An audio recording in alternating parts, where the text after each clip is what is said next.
Welcome back, everyone, to a fun time in Trothar Chronicles. We're gonna have a little bit of an interesting time, especially when we have a new royal that's coming to the mix. Ain't that fun, Rustling? Fuck. Ha! You'll get used to it. Welcome back. Anywho, I don't think I will at this rate. Welcome back to Who Here's a Royal. You know what the answer is? Everyone. Maybe. I ain't saying squat. Oh, Okay, so the main idea, or at least the main thing I want to go over, is right now you're going to see two players missing, which is Ivy and Shadow. Currently, they're busy today, so we have these four lovely players today to work with. And due to the fact to give our two players who are a little busy today a chance to get to the tournament, we're probably going to hit halt at the tournament, which means I hope y'all have fun seeing some interaction with everybody, because we gotta get some good stuff today. Alrighty. So the main thing as well to go over is I believe we're pretty much caught up. Like we got pretty close to getting caught up. We have a lot done that's getting caught up now. So because of that, just to let y'all know, is that Through the Eyes of Trothar has a few, like one script written up, a few in the works, and the big Wolf Tales reveal soon. The MLP rewrite is almost ready for production, like getting the recordings done and other stuff, and I hope you guys enjoy it. I have worked really hard on it. Everybody a part of it has worked really hard on it. For Wolf Tale fans, I really hope you enjoy it, because it's not just a rewrite like some of the other ones that are out there, like talking a bit. It's actually a well, the best I can say is it's actually a bit more of a detailed rewrite. So I hope y'all have fun with that, because I have been working on this for like almost a year. God, by the time this comes out, it's probably going to be a year at this point.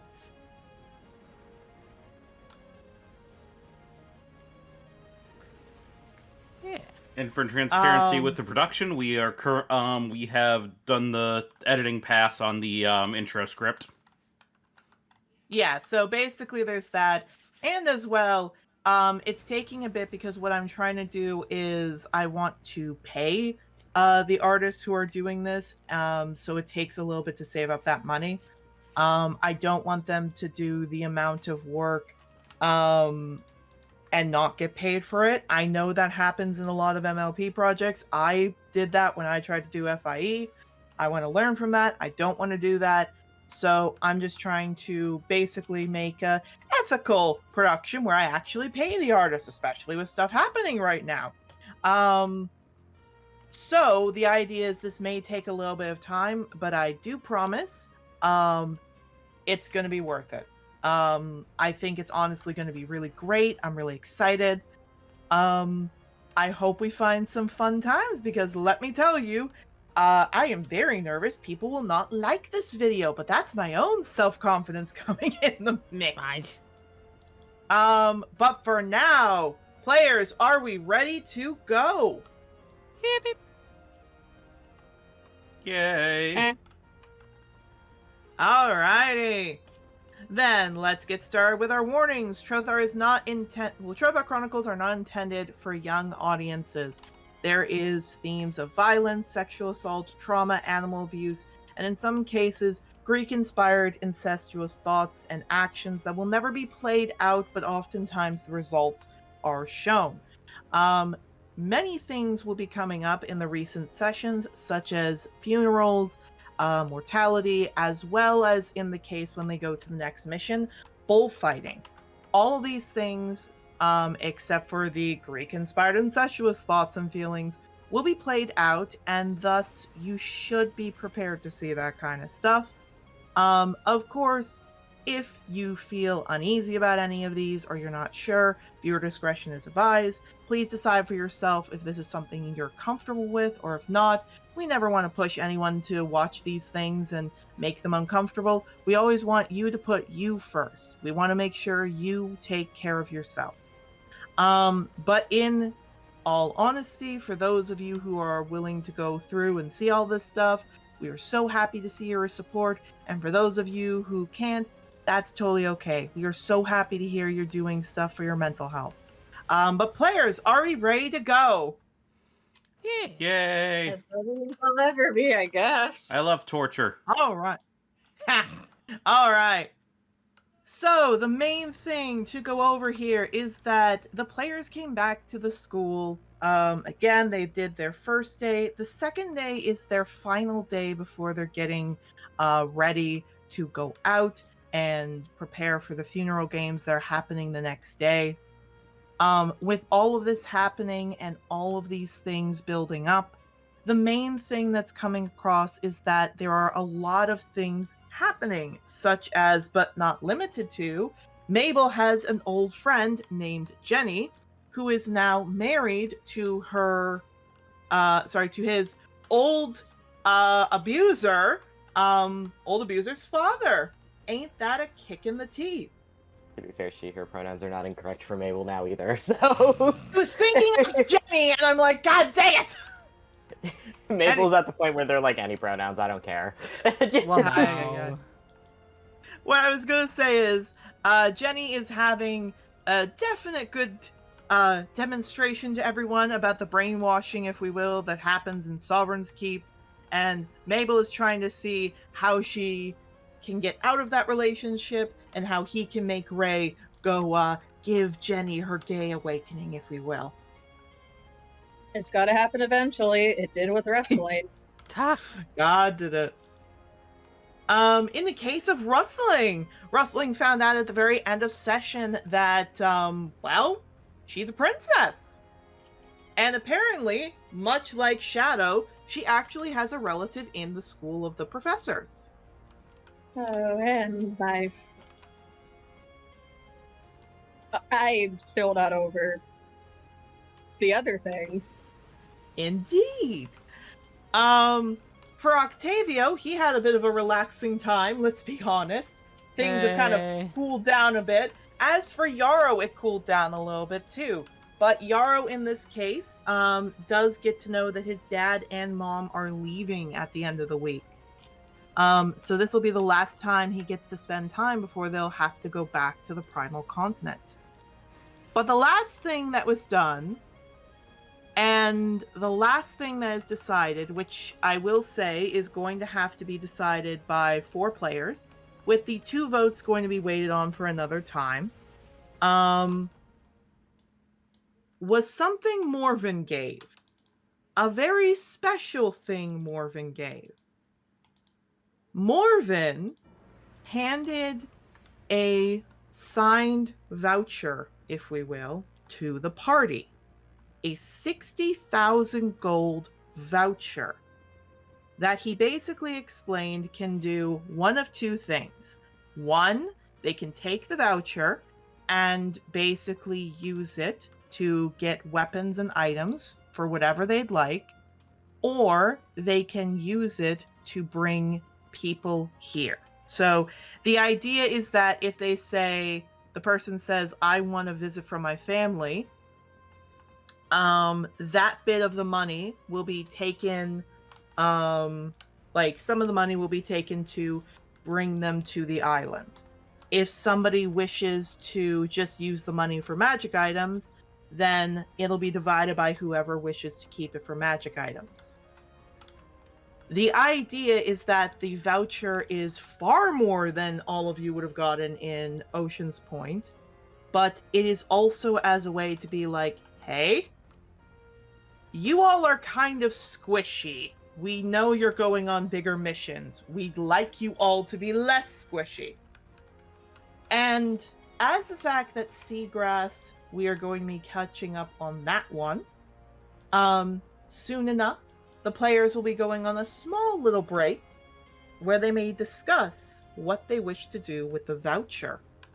And I believe Mabel gets to hear about the voucher because he was not there when it was given to him. Well, I give it to everybody.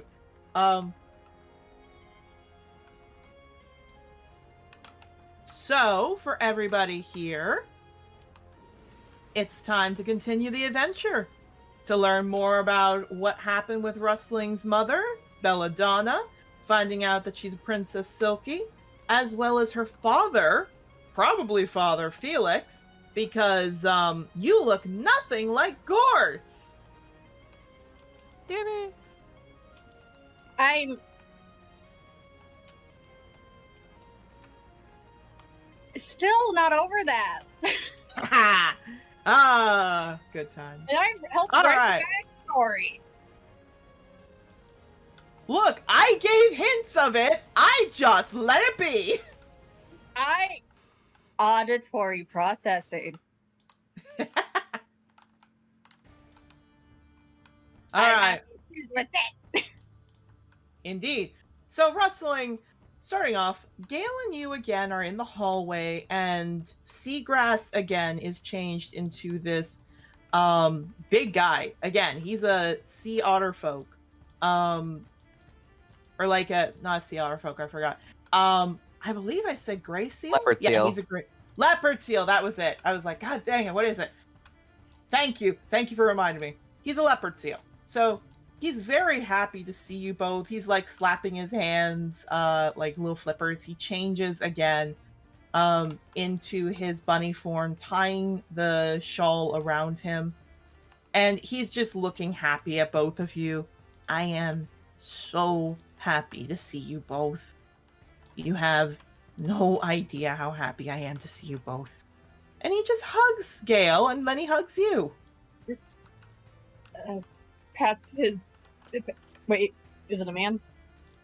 Yeah, it's a guy. Pats his back. It's good to meet you. I guessed something happened, but at which point Gale looks over. How do you even know? To be honest, you don't look like a sea otter folk, if we will. She looks confused, and Rustling, it takes you this long to kind of look up and figure out what he means. Sea otter folks usually are not as big, and more importantly, they don't have brown fluff on their head and then white on their underbelly. They have white heads and brown fluff. He points, that's not a normal one, but what that is the same color of is your mom's pelt.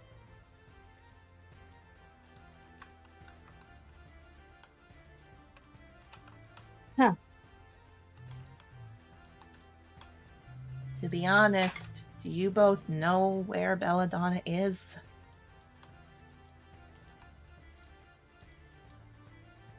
What town is it?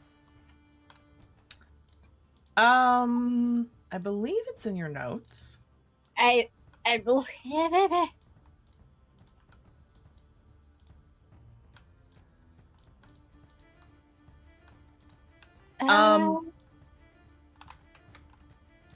But I can also help out Wait, here. wait. Hang on.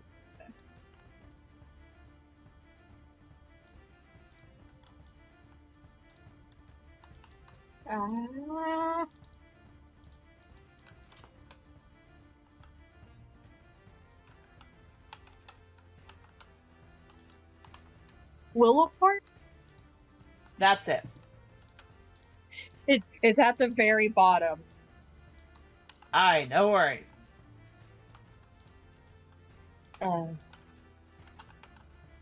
Willowport. You see him look angry. His dragon nuzzles him a bit. He takes a breath. Okay, I promise we'll get you back into class at some point, but actually he stops and walks in. You know what? Take this time to breathe. Y'all do whatever you want, and he just walks back out. Yeah, I'm not missing this chance. And he smiles and looks at both of you. Inside, a lot of people just decide they're gonna do their homework, like some of the homework. Some of them just decide that they're gonna just relax, take a nap, because it's gonna be not that long until you have to go to the next class, so who knows?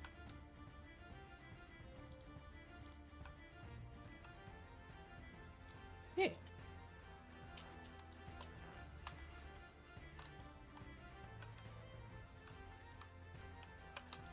So, the best way I can describe this, the best way I can describe this is basically what ends up happening is he kind of turns to both of you, smiles. Okay, so first off, no wonder I didn't find you. I went north, Felix went south. Okay. And he kind of smiles and he like wags his tail a bit. Okay. So first off, if it wasn't clear, and he kind of like gestures his paws, this is not what I actually am. Selkies and otter folk, we change our forms to fit more on land, but we carry a shawl. Now, you both can guess what happens if someone takes your shawl. I'm starting to understand now. We can't breathe underwater. We can't swim very fast. We're stuck. We can't even travel that far away unless we're on the open water. But even then, the farther inland you go and the worse you get, the more sick you get. And the Selkie can actually die if they don't go near the water. Otter folks last longer, but they can still die if they don't go in the water. So he kind of like taps his paws together. Your mom and I are the prince and princesses. One of them, there are many of us, in Pearlsmore. Now, this is somewhere you would never known rustling because, again, like, the underwater cities are not really known much to the landlocked cities. So he taps his hands. It's in between the Holy Archipelago and here. Now, one day, your mom and I, we were basking on some rocks on Angador. We were having a good time when she told me that she wanted to go near the archipelago. I was confused, but she specifically had said that there was some lady, I don't know who, like a dragonborn or half dragon, I don't know. It was somebody she met when she was on a boat. They were doing some dig. I don't know who she was talking about. It was just somebody. Anyway, she apparently had been... Oh, you most certainly would know. You can roll a history, but it's a very low DC. Because I, the player, I know, but I'm trying to see, like, how well are you remembering right now, Russell-Lane?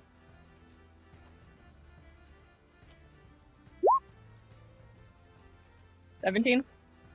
Yep. That's enough. Basically, it's Mabel's mom. It's specifically, Adelaide. She's just glancing around and lowers her voice. Adelaide, start. Keep on. He blinks. Well, I'm gonna have to talk to Mabel when this is done. Got it. Okay.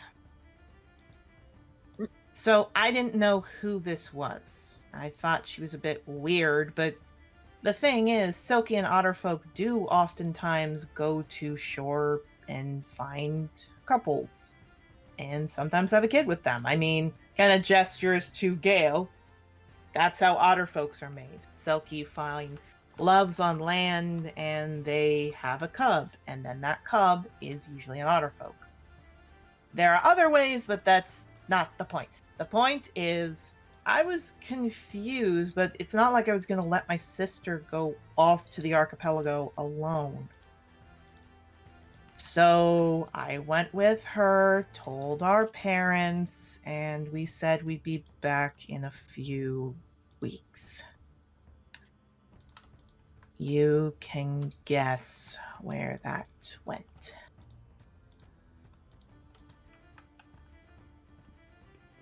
Hi.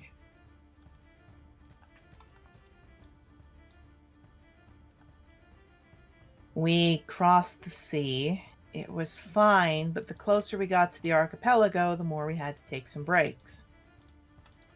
Just as we got halfway, well, more than halfway, 3/4 there, we got hit with a storm. A really bad storm. It was so bad that I got smacked on my head with some kind of rock or something. I don't know what it was. And when I woke up floating on top of the water, your mom was gone. I went looking everywhere for her. I went back home. I told our parents. And Felix, who, by the way, your mom, again, it's common for Silky to, like, sometimes go up on shore to find a love, but, like, your dad was smitten with her. Like, Felix was head over heels, and to be honest, she was too, but, like, I'm pretty sure she was polyamorous. The dragon, like, smacks him. Okay, right. Anyway, Felix and I decided to go on a mission to find her. Now, because I didn't see the direction that she went, I couldn't necessarily figure out where we were. So I went north, he went south. I spent 2 years going everywhere to look, and I couldn't find your mom. And since it was slow, I kind of got some pirate lessons, if we will. Oh, Just looks, okay, don't be like me, don't be a pirate, but the point is, me sitting here telling. Look, I had a lot of free time, so I went to Harvard for pirates. Jesus Christ. Me wrestling's just gonna keep her mouth shut. yeah, he looks like, don't be like me, don't be a pirate, and Gail's looking at you like, oh, you effed up. But he just goes, look, and please roll me a history for this, Rustling. I went under the name of, well, Seaweed Tail. Advantage, disadvantage. Advantage, because this was a pirate story that was told. Seaweed Tail was known as ruthless. Like, he would pillage and plunder, never attacked women, but he would pillage and plunder towns. He would take men and women hostage. He never, ever killed a woman, but sometimes he did kill men. He had a body count of about 10. Me sitting here sweating bullets as I look at the body count wrestling has. She really did fuck up. Okay. Yeah. No, he rips his face. It was not good. Wait, And hold on. Your Seaweed Tail. yep. Some that would call the ruthless gentleman of the sea. Yep. No, the Gentleman of the Sea is a different one, but no. The point is, after 2 years doing that, and I really blitzed around to do that, I went back home, and my parents said this wasn't helping. And Felix apparently wasn't back either, so we assumed Felix was watching over her. I told them about why we were going down because I held that from them. And we thought that she was with whoever fell in love with her and that they took her pelt. And to be honest, my parents explained that I couldn't be lost too because I was the next in line. My sister was the next in line, and if she wasn't here, then you get the idea. He did. You know? Well, I can guess now that it wasn't her. Look, Mabel may be weird and strange and kind of odd and look like he's going to have a panic attack at any moment. Are you familiar? Like, she just raises her hands, like, I know. No, what I mean is, Felix did find her. I'm getting to that. Sorry. It's okay. Trust me, this is a long story. That's why I'm saying just hold off. So, Do love just repeating the same word with different synonyms. Just like Mabel's Yeah. weird and Mabel's weird and he's fucked up and he's strange. It's like, okay, yeah, you said that 5 times. no, he just looks.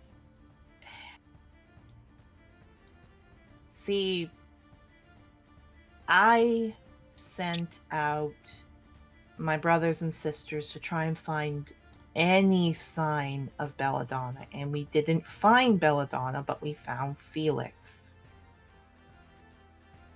So Felix explained the situation, explained without giving us detail, because he knew we were going to go on the warpath to find her, and this wouldn't help, that she was with somebody, some Arcanoloth, that she was forced to take that form, that he's waiting here because she was in Ocean's Point, which is why I couldn't find her, and she just got back, but she was really different, a lot more subdued. So we couldn't go in and save her, so instead, Felix would travel out to different towns, which is why I never figured out where she was, and send letters. He would send a letter that basically said, send this letter here, so it couldn't get tracked. I became a writer, and Felix just explained he was taking care of her. And we got letters from him until about 15 years ago. Then they stopped. And we still don't know why. I don't know why. I have no idea where Felix is, but I tried to take my time, fly around, figure out where Felix could have sent the letters, but he was smart, and I'm going to beat the shit out of him because he was too smart, and I thought he was sending them from the northern end, not the southern end. I swear I'm going to... Like, Turtle, his dragon, smacks me. Fine. I don't know what happened to him. I still don't know what happened to him.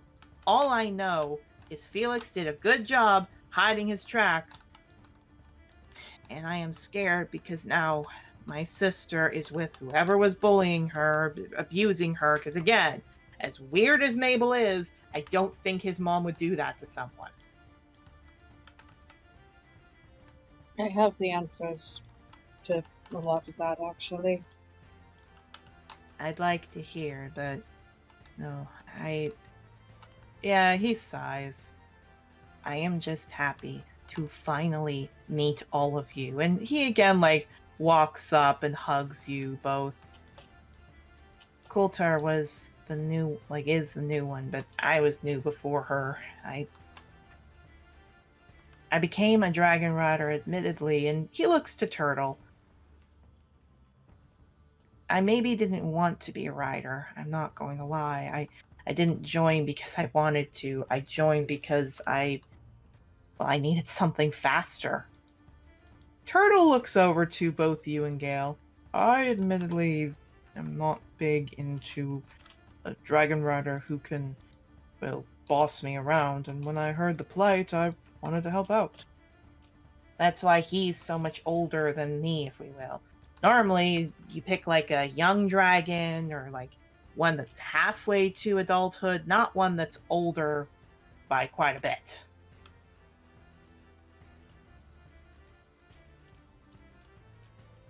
I see. But he looks to you. He looks to Gale. I don't know anything. So she separated you both. And he looks to you. If she acted weird or was a bad mom, please understand, I don't think my sister would do that on purpose. I think she's just really in need of help, and I think she maybe made some mistakes, but she wouldn't have hurt you, okay? I know.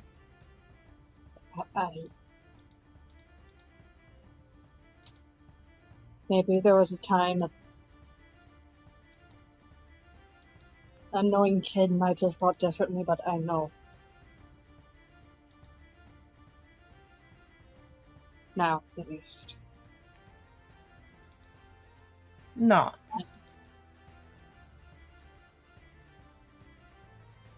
I also know what happened to Felix. I'm all ears. So, the man who has just gestures mom is a man known as Ghost Larkspur. He's the mayor. Oh, sorry. He squints his eyes. Oh, I know, course. Yeah. Her ear twitches.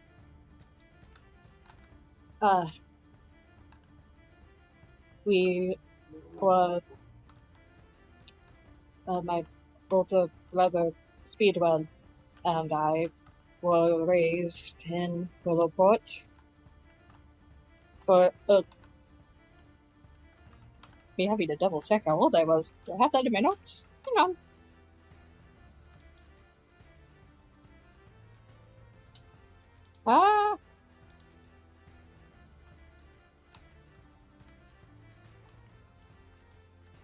He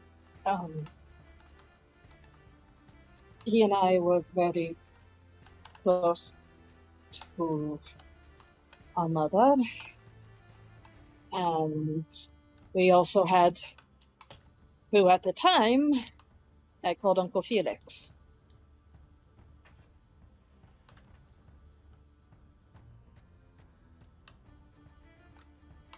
After a situation where my brother was being beaten by Gorse, I was scared and panicking, and I went to the only person I knew who said to come to him if something bad was happening. And I did.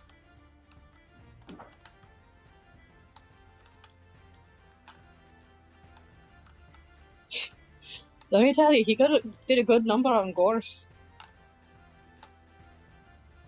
And he was stupid is what he was, if I think I'm guessing what he did. Exiled to 10 years hard labor on the Black Cliffs. It's been way more than 10 years. If that is the case, and he kind of looks out, and I can guess where he might also be. I have to tell my parents where she is, though. We need to find a way to get her some support. But he walks over. For now, I'm just happy to see I've got 2 wonderful nieces. And a nephew, from what it sounds like.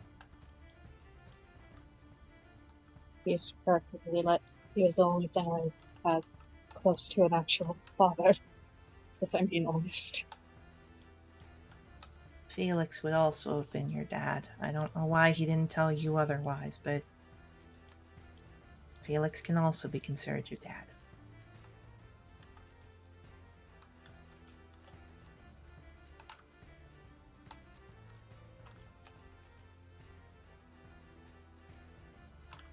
I'm sorry.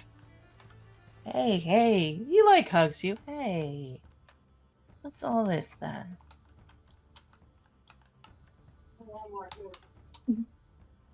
Sorry about that. I was being out of character. I was being informed. I am on observation duty of my grandfather. No worries. Just have to keep the door open. Yeah, no worries. He just pats your back. Hey. It's okay. It's alright. You're okay. thought she's... For the longest time, I thought she stayed because... I don't know why. Yeah, Gale looks over. We can't leave if our pelts are taken. If we do, we get really bad thoughts and our heart's conditions. You, however, she probably immediately, when you were, well, when you were young, she probably dipped your pelt in. What I'm confused about is, where is your pelt? I don't know. Gale shrugs. I don't know either, to be honest. You couldn't have left the land if your pelt was there. So Gorse can't have your pelt. Perhaps someone else? I didn't even know I was anything but an Arcanoloth until I came here.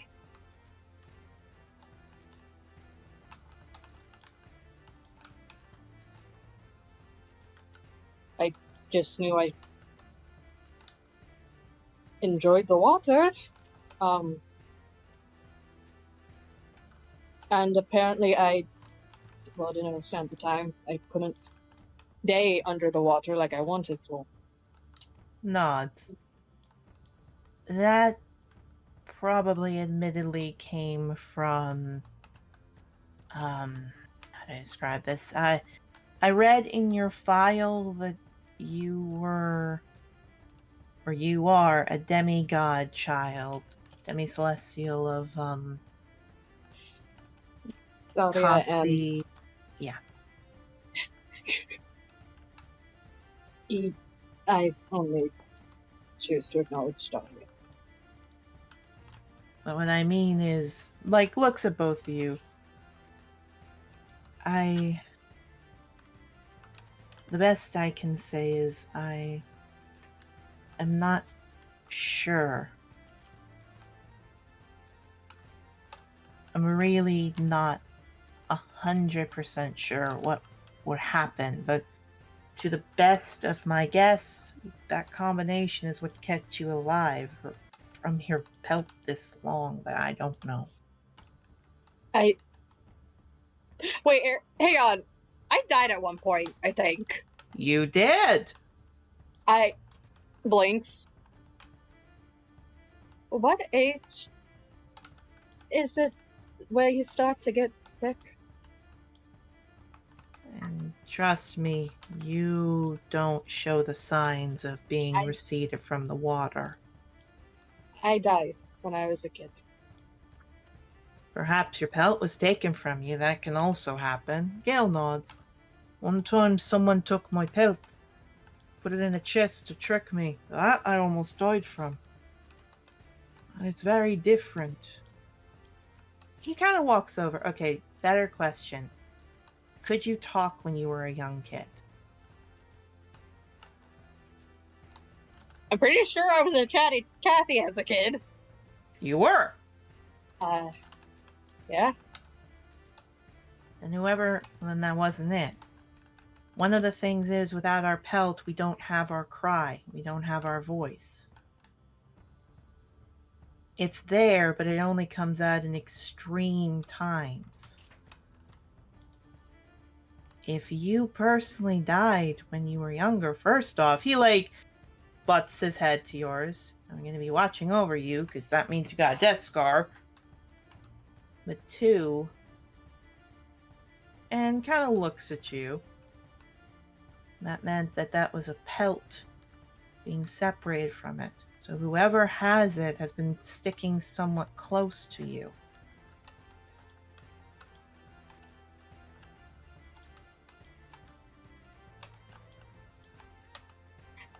Me going quiet as the player trying to be like, who the fuck? Indeed. Feather swallowed it. No. I wouldn't be surprised.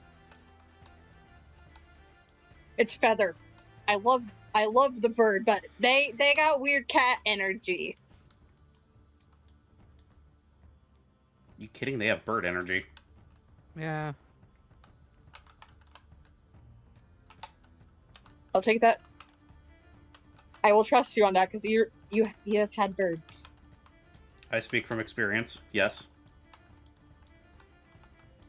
Birds are just very weird cats with wings. Yeah. Birds are small throwable bunnies. Or small throwable bunnies.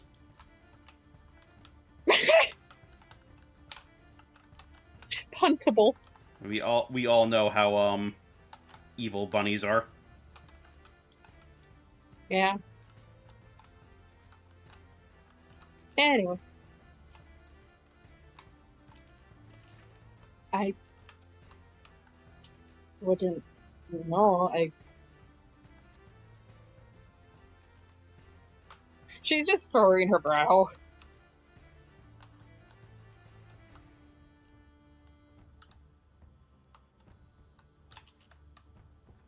I genuinely have no idea.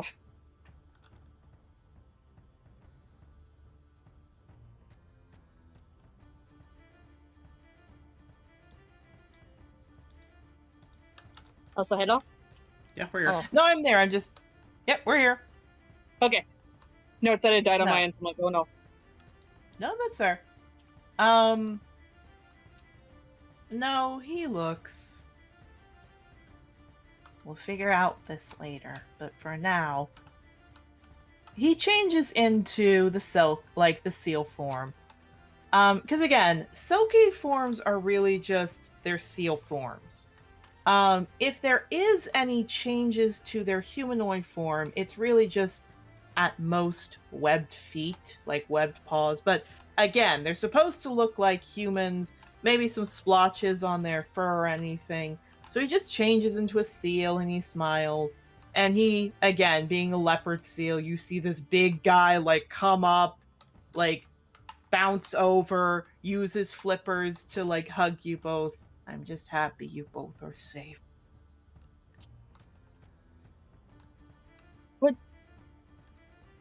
Would not be a good time to tell you that you also have, well, hang on, so my player forgets the family trees and how they work. What the fuck are they called?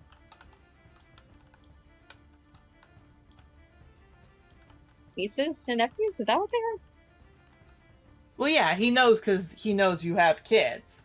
Oh, never mind. Rewind. Hello, it's the brain fog. That was brain fog talking. Mm-hmm.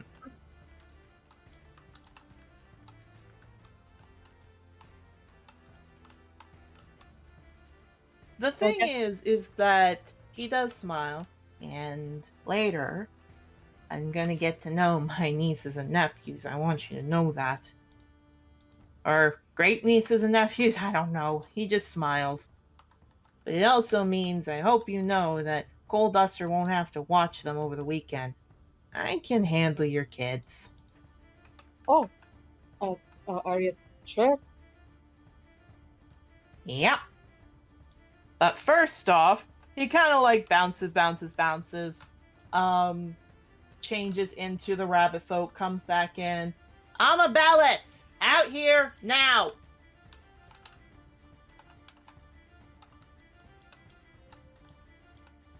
Oh no. If Mabel is here. Yeah, what was it? Seagrass came in, and called for you to come into the hallway. Yeah, Mabel just anxiously goes like, oh god. What did I do? Yeah, flops. Like, I'll say this because you don't know he's a Silky. He closes the door, puts on the seal pelt, changes to a leopard seal, bounce, goes back over to his dragon, looks to you, gestures for like a flipper to come this way. Yeah, just walking. Kind of unsurprised. For like a brief moment, Mabel looks surprised, but then they're like, oh, his name's Seagrass, that makes sense. And then like follow. Yeah, looks to you. So I heard my sister was dating your mom. Oh, I do remember being told about this, yes. I'm asking this now. Would she have tried to steal my sister's pelt? Sorry, no. Not to say that my mom can't be an asshole. I mean, she can, but, like, not in that way. Also, frankly, I don't think my mom's capable of that. Like, physically. And you never saw her with a pelt? Nothing think like so. a shawl or a furry thing ever? I mean, I could roll a history, but I doubt it. You can roll a history.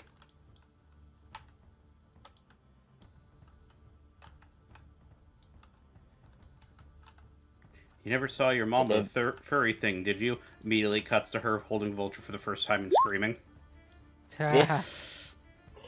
I mean, I lived in that house so I was stuck in that house for like 11 years of my life. So, like, I saw everything in that house. Indeed. No, you never saw fur. In fact, your mom was very against having furred objects. Your father one time brought her a furred coat, and she immediately told him to give it back. Yeah, it just blinks. No, she's, like, not a fan of fur in general. Looks at you. This leopard seal is, like, looking up at you. Okay, I believe you. Just nods. Yeah, like, my mom has, like, mental health issues, but, like, not like that. Yeah,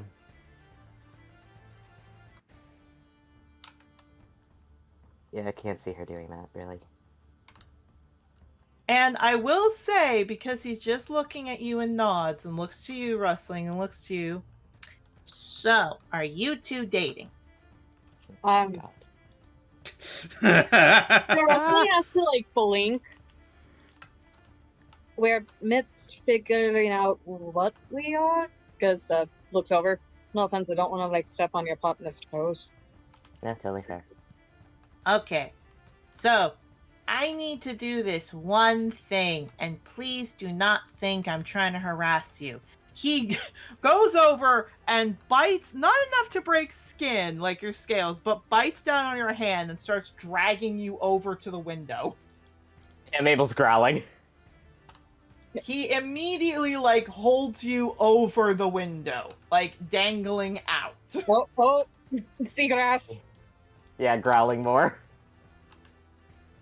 Turtle sticks his head out. He would like to translate that if you hurt his niece, he will come and rip your head off, and that you have a trial to face before you can date her. Huh? Mabel's dead ass trying to bite him. You do! He does not seem to mind, and he just puts you back on the hall. Wait, did I hear that? You heard that. Wait, try him? Uh-huh. Seagrass looks. Sorry, Mabel. It's fine. Anyway, if you want to date my niece, you have to do something. Sure, whatever. Which I am saying this is fully from your campaign, sweetie, that I am mostly just doing this because it's like, forget, you know what, I actually thought that was cute. Oh no. Seagrass looks, you need to get 20 pearls. No buying them from a store, mind you. You have to go find them in oysters. Once you find your 20 pearls, you then must braid it into her fur. And then you must cut down the tallest tree in the forest with a herring. With a herring. With a herring. No, he just looks. That shows 20 things of which you promise to protect her from. And putting it into her fur, that shows you're willing to take care of her. The pearls then will be taken out after a little ceremony to say you two are together, and used as a necklace to put over her. Again, I mean, I'll do that eventually. Just kind of glanced at Rustling and just goes, Wrestling said she wanted time though, so I'll probably wait on that. That's fine. You can do that when you two are figuring it out. And he kind of like flops, looks to you. There is no possible way I'm letting you near her if you don't get those pearls. Okay. I mean, we can do another thing, but I really don't think you want to do that. You have to fight me. Oh, I don't care about fighting people. That's fine. No, I mean I could break your little twink back in about 5 seconds. Sir, this is Mabel about... shrugs like, okay. Wrestling's realizing where a lot of her tendencies come from, right? It explains a lot now, actually. Yeah. Sir, we're talking about You know, my like- relationship with wrestling. Please stop selling yourself. No, here's the thing. He actually, like, flops in between you, Wrestling, and he, like, nudges you behind him. As the only male here who can represent her, you gotta fight me. But considering I'm a rider, and I'm way stronger than you, and personally, I don't want to have to sign something that explains why I beat up a student, I don't think that's an option.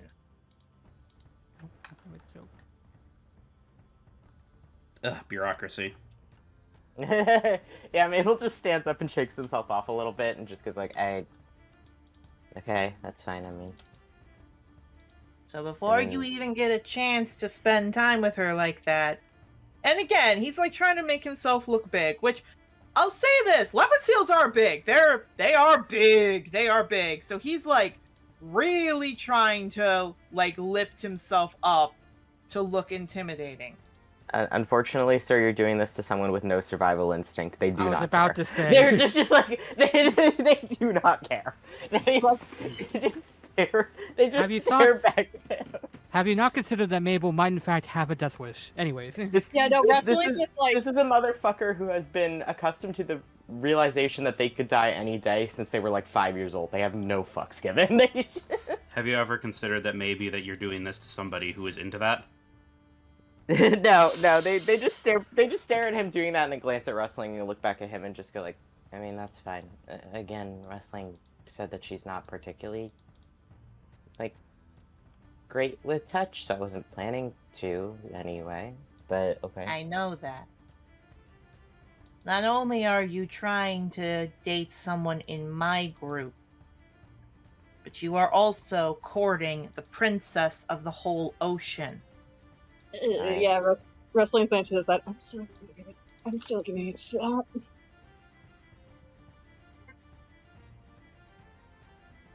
Oh. Mabel Yeah. just shrugs. Alright. Yeah. He gives a little bit of a shake of his head. It may not sound much, and I'm making it clear. You're trying to get a female from my Bob. Okay. And because I'm trying to make sure to keep them safe, you have to either fight me or prove you're willing to give her support. Okay. Even if you two haven't decided dating yet, there is no talk of decision until you do one of those two things. Okay. Understandable. And I don't particularly have a death wish, so I'm not gonna fight you. Right now. Good. Right now. Just You are proving you're smart. Yeah, Wrestling's just look. Wrestling's just looking at Mabel surprised. Because the medication's working. Yeah, he puts a flipper to his chest. It's not only me you'd have to fight. And he, like, gestures his head over to Turtle. Yeah, I'm actually a little bit scared of dragons, so that would not be a good idea. Yeah, Turtle snorts. He's a smart one. Looks to you, Rustling. That's a good thing in a mate.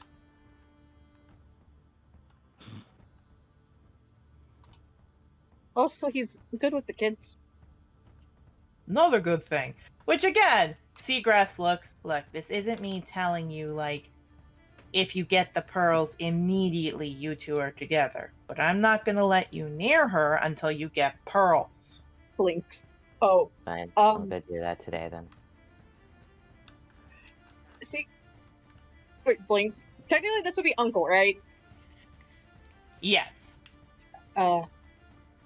She was gonna say Seagrass, but pauses, furrows brows, considering something, then goes, Uncle, if this is a thing that folks have to do, there's someone else? Hmm?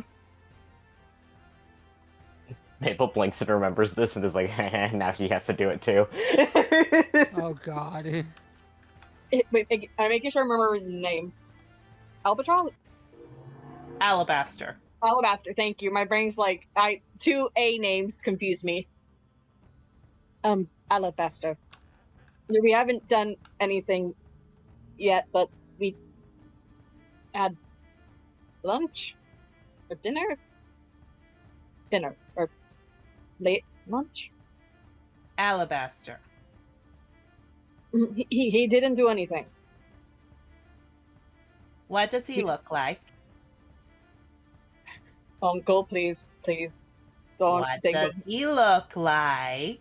I just have the image of Maple and Alabaster on the beach looking for pearls for the next 5 hours. Like, They get to bond. they get to bond. Here's the funny thing. God. Here's the funny thing.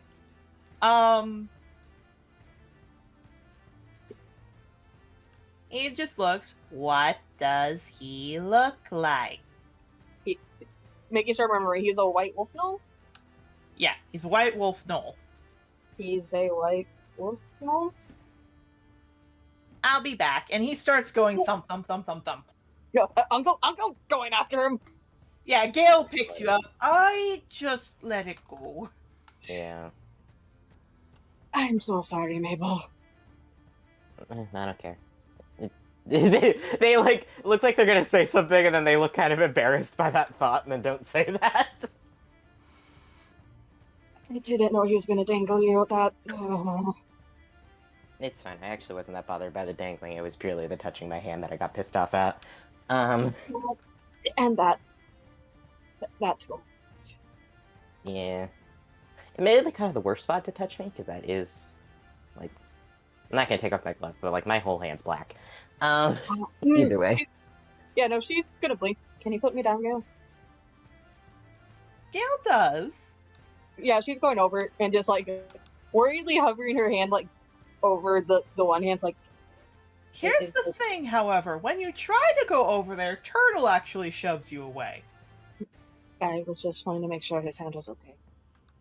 That may be, but traditions are tradition.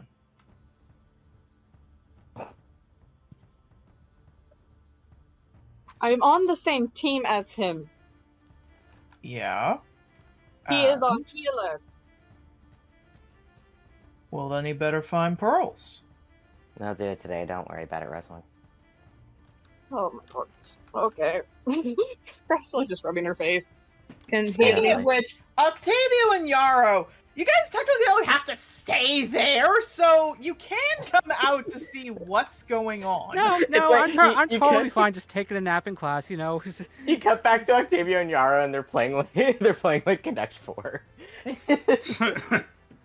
Professor Haven have Connect 4 in here. Okay, it's just or like, no wait, what's the game? What's the game on the iPhone where like someone texts you and you can just respond with "your turn"? oh That god. day. Oh, Words with Friends. Yes. The fucking Facebook Scrabble game. Yeah. I love screenshots of that where people are sending the most dramatic texts possible and you just don't even respond to it. You just go, "Your turn." Your turn. Jonathan, I don't love you anymore. Your turn. Ah. Dear God. God, what is Yara doing with this free time? Again, you both can come out. You know what? To be funny, let's go out there and just check it out.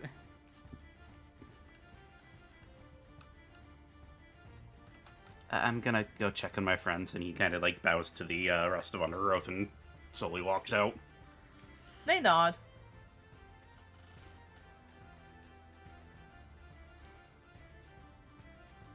Just blink. Like, outside, you're just gonna hear rustling going. Well, if Seagrass tries to do something like that again, could you please let him know Mabel doesn't enjoy being touched? That's fair. But he still can't come near you till he gets his pearls. Okay. That's fine. I respect that. I just purely. I do get violent when people touch me without asking, so that is the warning. That's We one of the. respect that. Sorry about that. It's just a tradition that whenever someone, like the head of the Bob, finds out somebody is trying to date someone in their family, you hold them over a cliff edge. Interesting. Huh. Normally, you drag them up all the side. Which, by the way, Yarrow and Octavio, this is where you guys come in. Normally, you drag them from the water up the cliff and then hold them over. But we will work with this.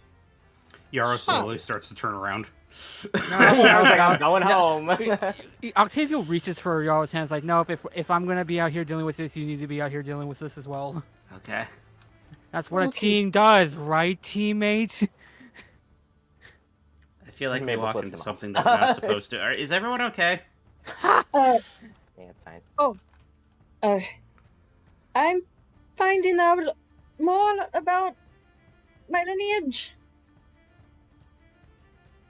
I have to go get pearls, apparently, which is going to be a conversation with Clover, because she says I'm not allowed to go to the ocean anymore.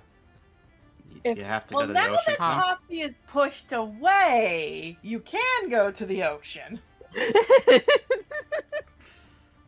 Yarrow, Alabaster. Yarrow blinks sorry? for a second, and he reaches into his preservation bag, and then he just holds out an oyster. I will open it. Yeah. Turtle, looks over to you, smacks you a little bit gently in the antler, Yarrow. No. He has to find it on his own.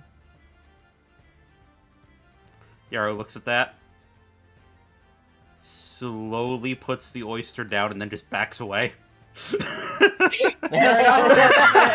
Run away with your oyster. Get out of here, oyster boy. Out of here, oyster boy. Does that Russell will count? pick it up. No. Okay. Wrestling will pick it up. It's fine. I don't really have much to do anyway. Especially since Jenny's probably hanging out with that fucking guy. Right. Wait. She blinks as it's sitting in. Hey, do either of you know, how one's supposed to behave if they're part of, a higher up family? Yeah. Sea Turtle, I'll say Turtle chuckles. Oh, this will be fun. I don't think my answers are going to be correct. Sovereign's Keep works very differently than other places. Thank you, Dungeon Master's Vault, for updating, making me log in again, and then taking me to another fucking character when I tried to edit God. something. Yeah, it just looks at wrestling. I mean, I was raised as a girl. Purely from Seagrass's reactions to that entire scenario, it's different than Sovereign's Keep.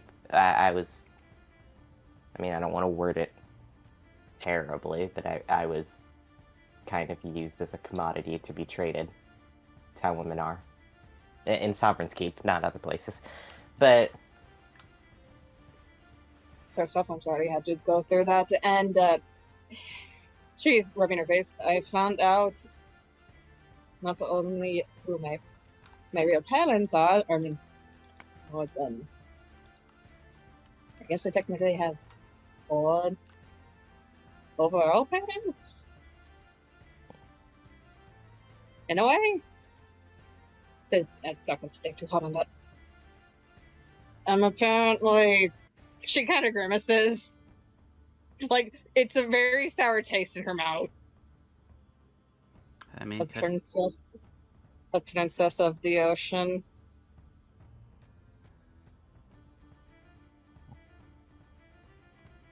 congratulations. He actually looks over. I don't think you understand. It's not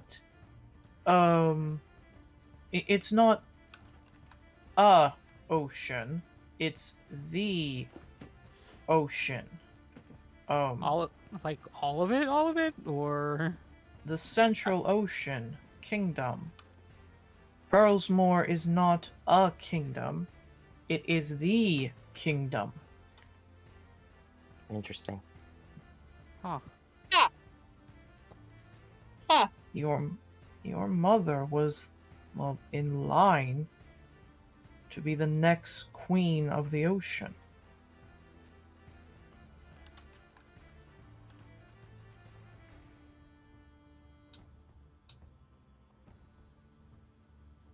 But Russell's trying to do equations in her head, like just her hands are together and like the fingers kind of pressed up to her chin, like to her lips, as she's just thinking hard equations, like literally floating around.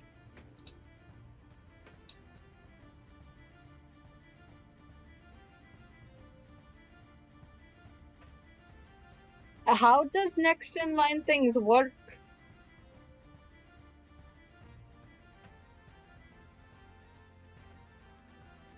Well, kind of scratches the back of his head. What it means is, it kind of looks at you. Well, your mom is the firstborn female. The females usually take over in silky homes. The males are just meant to protect. The more he's going, the more her eyes are kind of just sort of widening in realization. The realization of, oh no.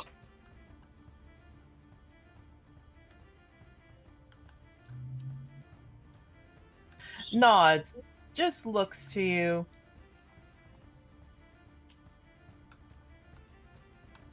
So, how do I describe this?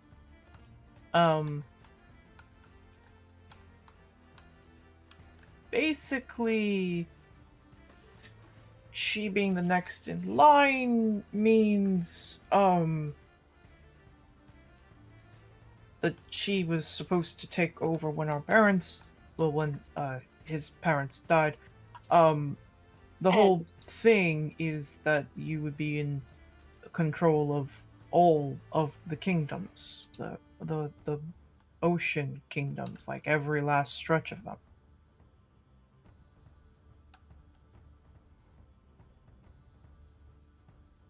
Russell's just gonna run her hands over the top of her head and down through the bit of hair that's not pulled back, or fur hair, however you want to call it. Fur, I guess. And just sort of like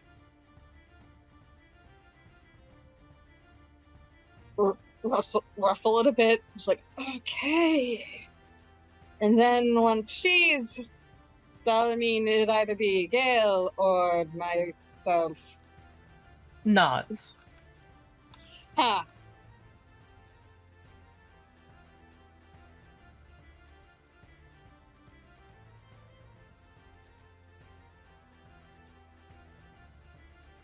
Huh. Is Gale still there? Gale is! However, both of you can hear something coming up as you hear like snarling and snapping, as you all see a seal, a leopard seal, flopping down, dragging in its mouth the tail of Alabaster as he's bringing him over to the window. Oh no. The seagrass, no! Which all of you know Seagrass as a bunny. Both of you know him, so it's like, what is going on? But it doesn't take long to pick it's a Lapan named Seagrass. Oh, he's a Selkie. Okay. Hi, I'm so sorry, Alabaster. Alabaster looks confused at you like, what the heck?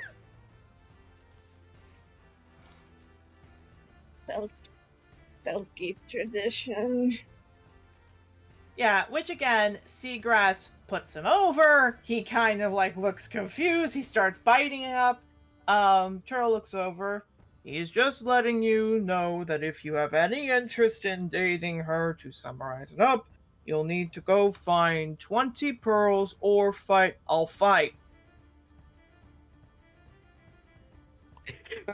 Mabel from behind just goes, "Oh, Betty, I don't think that's a good idea." Yara Oh, starts getting his boy. medical supplies ready. Yeah. Seagrass actually looks confused and drags Alabaster up. What? And Alabaster shakes himself off. I'll fight. I know your dad, and I know your dad's strong, but you yeah? And you still wanna, yeah?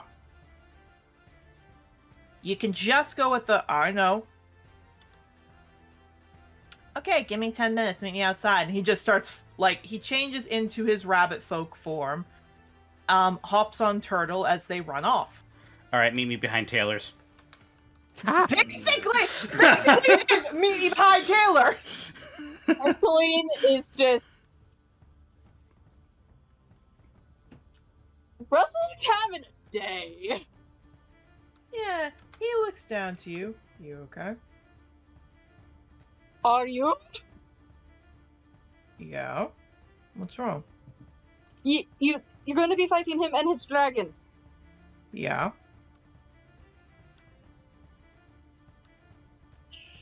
A professor.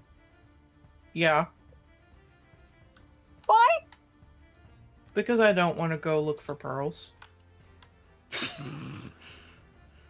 I don't like to request fan art, but can I please have somebody draw a seal and a wolf in a Denny's parking lot with knives in their mouths?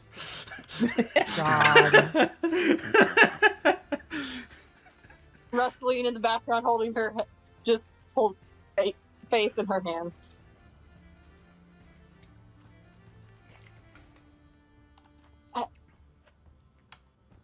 How's your ear twitching?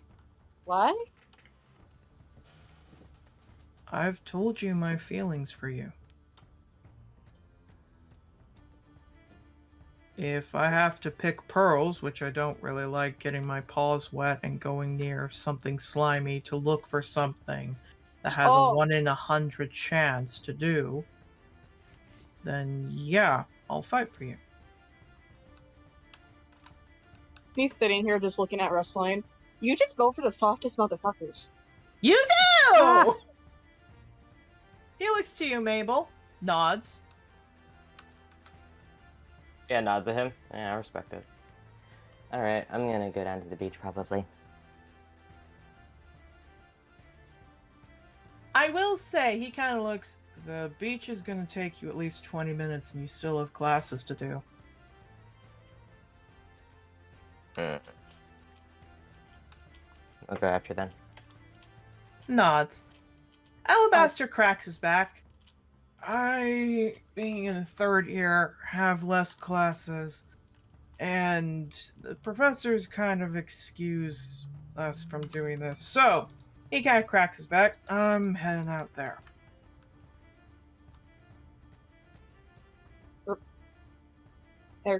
DM in the sky. Yeah? Pardon? How much time is there until next class? 20 minutes. So, there's enough to go down to Taylor's, see this fight, and come back. If you're going, I'm going. You don't need to.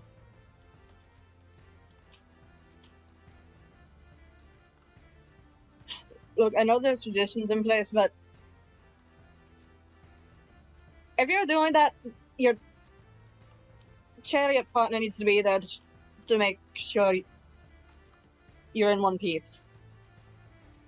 Yeah, he wags his tail. He looks up. Any of you want to come sing? What's the next class? The next class is... Please say Joshua. Please say Joshua. Please say Joshua. Let me double check. Hold on. Okay, so this is... If it's Joshua, we're all fucking going there because it's gotta be. This better is with- swapped. This is swapped with arts. Because I accidentally got the 2 days mixed up. Wait, Joshua's taking over for the arts. Yeah, so this was supposed to be... Well, this was social... This was supposed to be arts. It's not arts because, again, I got the days mixed up. So it's geography, which means it's Joshua and Flitter. Choose the fight. Yeah, no, he looks... Yeah, you'll probably be a little late, but they're kind of excusing this right now. You just might get an earful from, well... Joshua. We get an earful from him even if we're on time at this point, so... That's Hey. fair. Well, if I have something that I want to do anyway, since I have a little free time, if I go to class and say that it's a racial thing, then Joshua will say something that we can get him in trouble. I like I mean- you. And he just nods. I mean, you. by all technicalities, we're all practicing my culture's, well, my race's traditions, so... Yeah, he gives a nod. On the walk there, because he's walking a little ahead,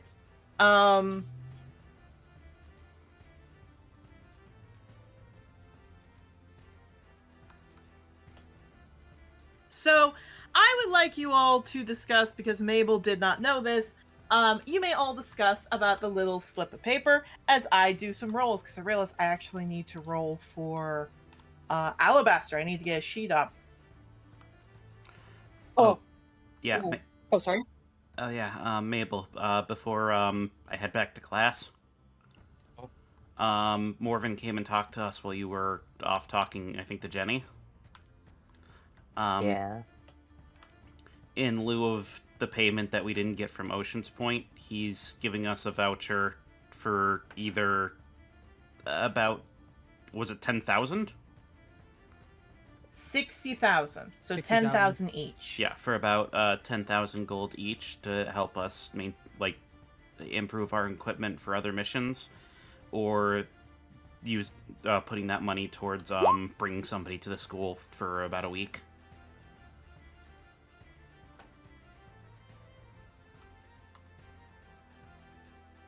So It's now. worth considering what to do with that, because we gotta figure out what everyone's doing with it before they give us the money. True. I will say, Yarrow, if it helps, you can just go with them to the fight and then just say, oh, it's a racial thing.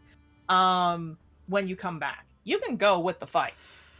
The problem is I realize that there's something that I want to try to do, and this is a perfect time. This is a perfect time for me to do it without using up downtime. Fair enough. Alright. So no, you may all discuss, because all of you are here, what you want to do with the voucher.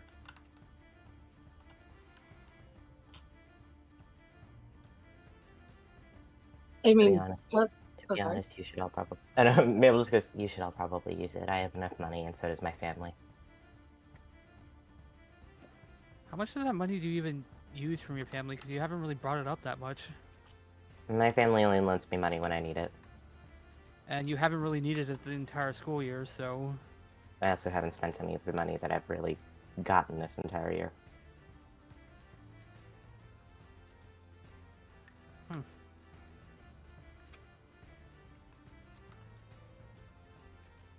I mean, outside of, I can't really think of, bringing anyone to the school, so any money I would get would just go towards equipment, because I don't got much, but I'm a bard, I don't really need that much.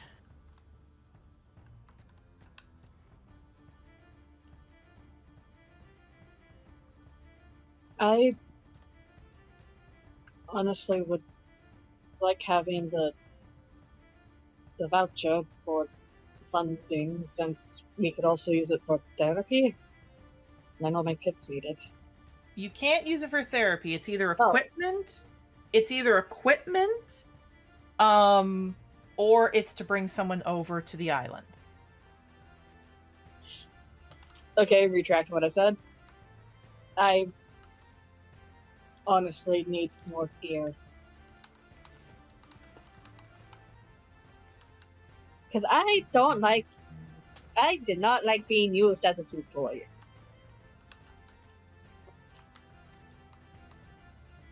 That's fair. And I'd like to make sure I come back to my kids alive.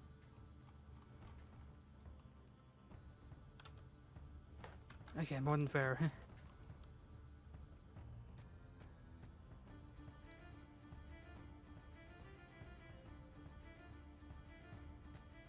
Well, out of character, I don't think I'd be able to bring Speedwell over. Technically, you could, but the issue would be getting him from his dad, or from "quote unquote" Gorse.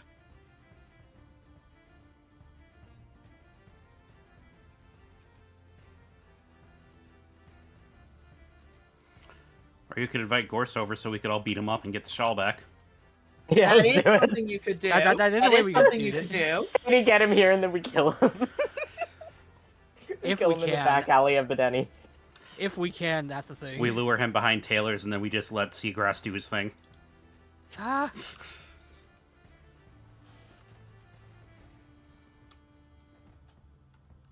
I mean, Erica's not saying no right now, so that could be a I'm thing. not saying no. I'm just saying, like, give Belladonna a chance to stab him. I'm not saying no. Just like, give her a chance to stab him. Give him, like, she need to be there. Give her a chance. Wait, and I couldn't bring them all over. You couldn't. Or if you did, you'd need to use another person's money to bring them over.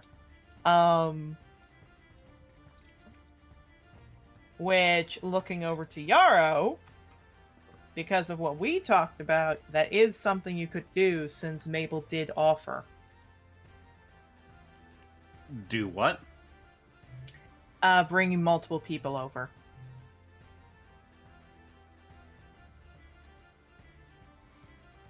Yarrow still has his specific plan that he needs to talk out with other people before he tries. Fair enough. But no. You may all discuss. Yarrow, I assume you're heading back.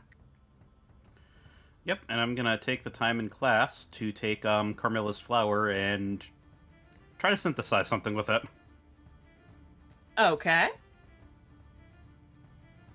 Because I realize that might actually be good to do now.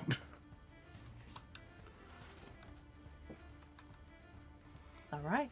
Then if you're alright with it, Yarrow, we're gonna go to the fight first. Absolutely.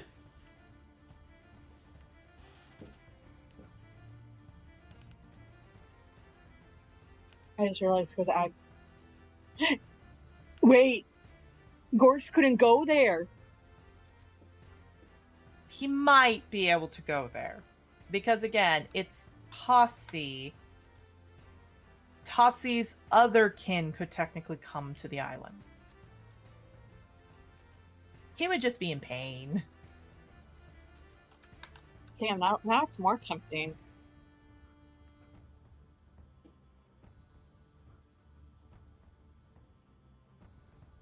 Oh, now I have to think about this. Oh, fuck. I was so sure. Now I'm not. Fair enough. I was so sure about the money. This opens up doors.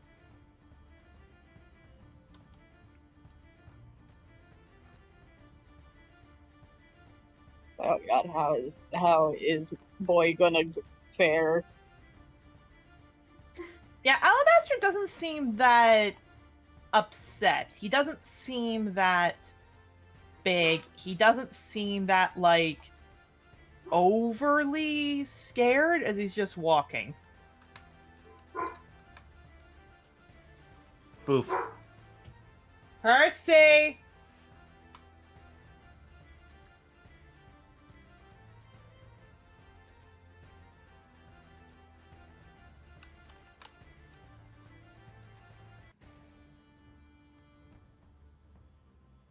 No, he just looks to all of you. So, what are you all up to?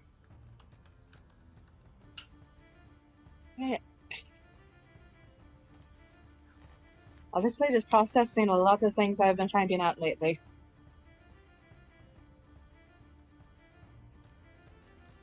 Meaning,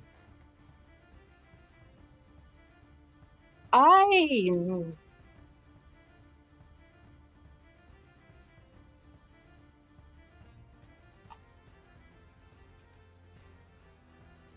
I'm trying to figure out like how like you know the look of like where does she even start? yep. Oh, yeah, that's what she has right now. She's just like trying to think of like words to really put it together. It's like I found out my family is a lot more complex than I ever thought it was. Nods. He actually stops and looks back. Oh, by the way, Starkeeper. If something bad does happen, can you make sure to heal me up?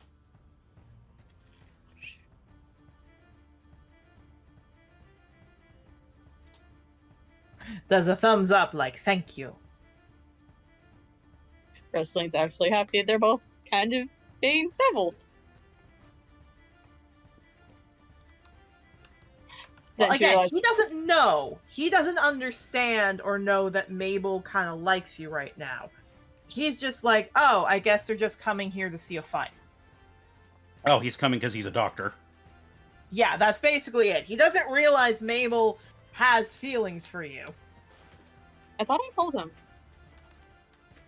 Not since you've been back. You haven't seen Alabaster since you got back. Except for the dinner, and that was like very abrupt. Yes, and you mostly just told him, oh, I kind of have feelings for Mabel.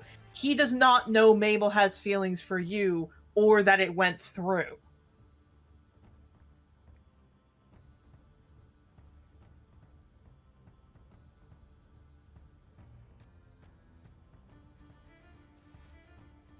He He didn't also even wasn't process there that. for Mabel's side of the whole discussion. Yeah. Oh boy.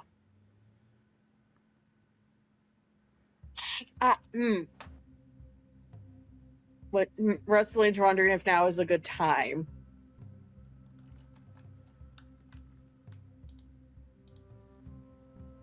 I just rubbing the back of her neck. I mean, I guess it's going to be interesting to see how both sides of the tradition goes. What do you mean? I'm not getting pearls. Maple's going to. Yeah, he stops and looks back at you, Mabel. Oh, who died? I think Mabel. Yeah. Yeah. Oh, no! Ah! He. Oh, I thought I told you. He looks to you. Nope. Oh, that's my bad then. He looks Mabel up and down, shrugs like, okay. To be fair, you're both the only. She kind of just rubs her face again. It's sort of. Oh no! Caleb's Wi-Fi imploded. No worries. One of the few times we get to see Mabel's cutout.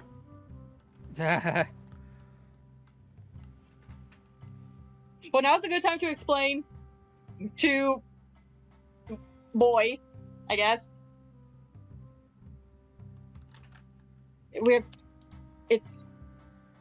I'm figuring things out for both, but I do know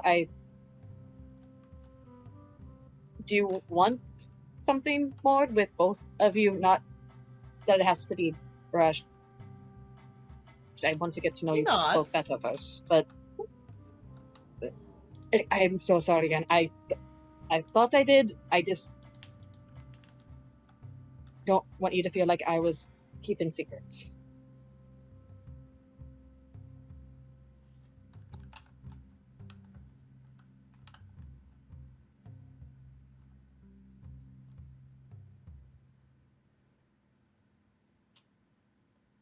He nods. I appreciate.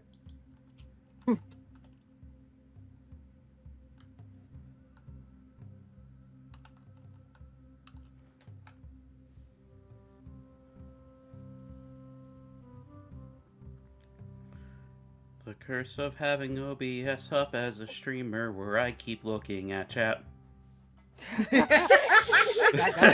That's on you.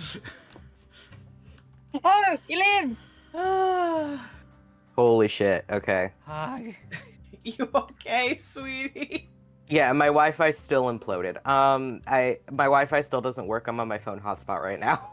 Oh God, hi. That is okay. I don't know what the hell. It's fine. Well, while you were gone, Rustin was just explaining, like, oh, I'm sorry, I didn't mean to make it seem like I was hiding anything. I meant to tell. One sec, my computer's being fucking stupid. Okay, there we go. I was like trying to open Firefox, they kept going, no, Discord, no, Discord, no, Discord. My name is Discord. Let me see here. Are you howling at the moon? No. And sleeping in No. the middle of a summer afternoon. No, I didn't even intend. I was doing the, no, this is Patrick. I didn't even intend to. Oh god. I will say with fucking Wait, I don't know if my response to Alabaster was there because my fucking No, it was internet not. died. Okay. Mabel said yeah, sure, but then said, but if you think that's an outcome, I don't know if that's a good idea. Jesus Christ. Yeah. And again, hearing that you are also going after this with the whole traditions, he looks you up and down like, okay. And he just leaves it be as he keeps walking. Mabel's like, yes, good decision. And then Rustin was just like, and then Rustin explained like she didn't mean to keep it a secret, like she genuinely was intending to tell him. Okay. So we're going to move over to a simple green field because this makes it easier for what I'm going to do. Because fun fact, we are actually going to be playing this fight out. Oh no. So here's the thing. Walking over, you guys managed to get behind Taylor's shop. You managed to get there. And sure enough, Seagrass is waiting with Turtle. Seagrass shakes himself off. Don't think because you're a rider's kid I'm going to take it easy on you. He nods. And here's the funny thing. Seagrass seems fine, but Turtle's kind of looking at him. They look at each other a bit. You know they're communicating. I need to emphasize something with Alabaster. He has a flop of fur on his head. I've mentioned a bit he's a very fluffy lichen, and like many gnolls, sometimes he has flops of fur on his head. And he just looks to you, Rustling, and he looks you up and down. You don't have to stay here if you don't want to. I want to support you. I don't want you to be afraid of me.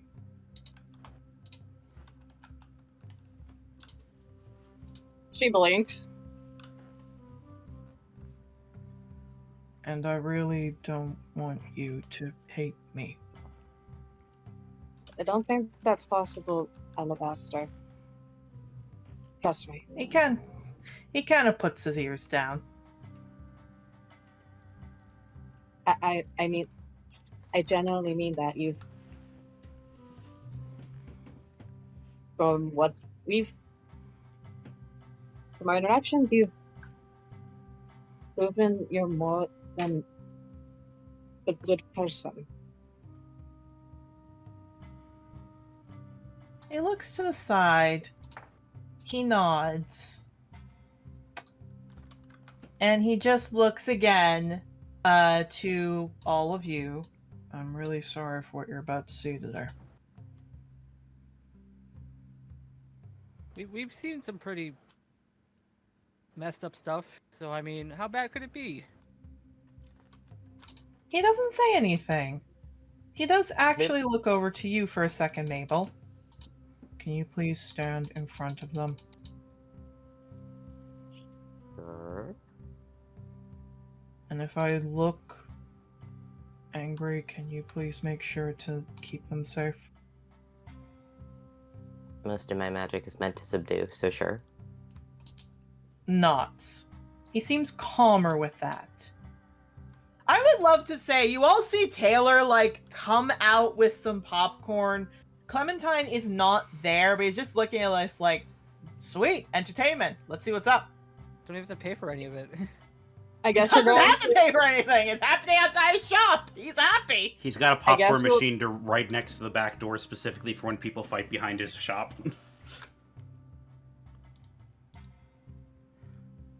Also, we are still on the class map. No, I know. I haven't moved you over just Okay. yet. Okay. Should we all be like back towards where Taylor is? You can. Alabaster pulls out a greatsword. And he goes, Oh. okay, that's your weapon? He nods. He doesn't look like he's opening his eyes. Which, again, is making...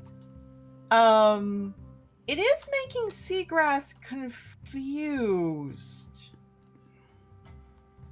He looks Okay. very confused. And no armor, right? He nods. You're gonna fight both of us. No magic, no nothing. Understandable? He nods.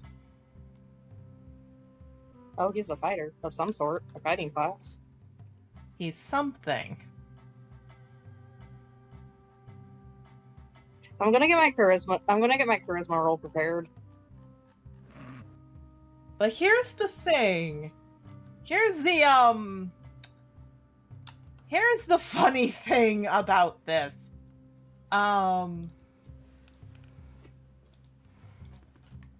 Which I need to explain because I haven't explained anything about Alabaster because I've made him very much not do much for a reason. Seagrass simply looks to him. When you're ready, tell me. He just looks back to you one last time, Rustling. I'm really sorry for what's gonna happen. You have nothing to apologize for. I promise. He looks uneasy. Seagrass goes, no more stalling.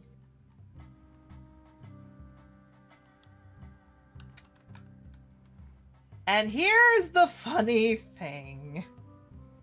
Mabel has suspicions at this point.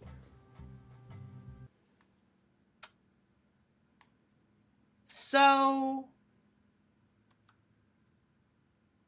how do I describe this easily? All of you suddenly see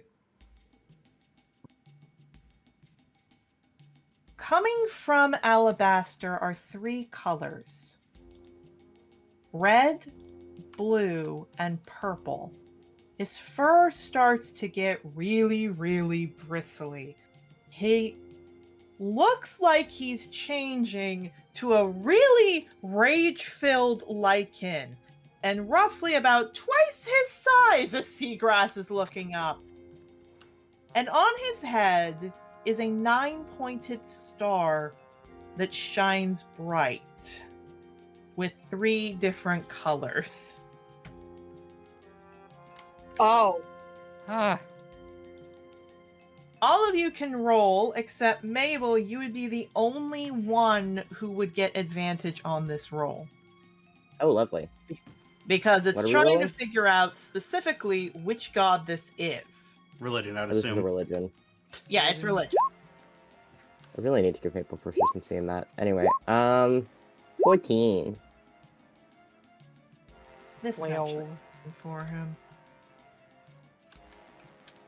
Okay, 14. To the best of your knowledge, you have no effing idea who this is. Seagrass blinks. Okay, Who did you say your parents were, buddy? He snorts. Only 3 that matter. Pallas, Alexander, and Dagger. Mabel looks visibly insulted by the only 3 that matter comment. Indeed, Mabel, Octavio, and Rustling. You may all roll religion again. Mabel, you get advantage because now the names have actively been said. 12. 15. I'll say it's a lower DC for this. Rustling, Octavio, Mabel, you guys get this. First off, Bahamut Christ, how does that combination work? And oh shit, you see what the problem is. So first off, Pallas and Alexander, to give this understanding, Pallas and Alexander are Athena and Ares from Greek mythology inspired. One is war, the other is battle. Specifically with this, Alexander is war and battle and destruction. Pallas is understanding single combat and precision with attacks. Here's the confusing thing. Dagger was the child they were forced to have. So whoever birthed Alabaster somehow got the approval or energy from Dagger and his 2 parents. But the thing that's the most scary, if we will, is this is a fully claimed Demicelestial. And the problem is Dagger is not just their child. Dagger is barbarians, bravery, strength, battle lust, and rage. He's a boar. He mostly got his dad Alexander's connection.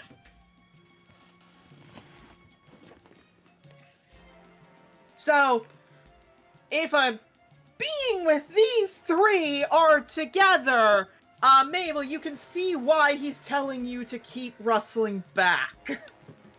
Yeah, I just watched it, I was like, huh. They're like half impressed, but also like, what the hell do you mean only 3 that matter? What the hell, dude? I think he meant that in regards to his birth parents. Yeah, I know. Mabel's fucking whiny. Yeah. We're gonna be moving back here because Rustling has already been doing that because he was worried. Yeah. To explain what scary a combination this is literally the 3 Celestials of battle, of every kind of battle you could think of, coming together to somehow have a child. This thing is basically a bloody, rage-filled being who will not stop. It is the ultimate war being. Hey, Mabel? Mabel? Oh no. Yeah, Do you have any more room in that bag of yours? Vulture, I will say, immediately hops. I will say, Vulture immediately hops in and starts swiping at you, Octavio, like, no, my bag! No, you give me... Starts fighting with Vulture. Rustling's just looking. Hey, Ben. Yeah. Brute justice, anyway. You're not wrong. That's what I mean. Things are about to get... He's seeing a fight with something very similar. There's about to be a crater out here. Here's the funny thing. Seagrass went from looking really confident to like, oh shit. Do I roll yet? Yes. Okay. Players, let me move you over to... Oh wait, no, I already did. Let me get some rolls going. I rolled a 12. Let me also put it to you this way. His muscles were very toned and athletic. They've gotten a lot bigger now, just saying. Oh, goody. Okay. Battle begins. Let's get some rolls done. So.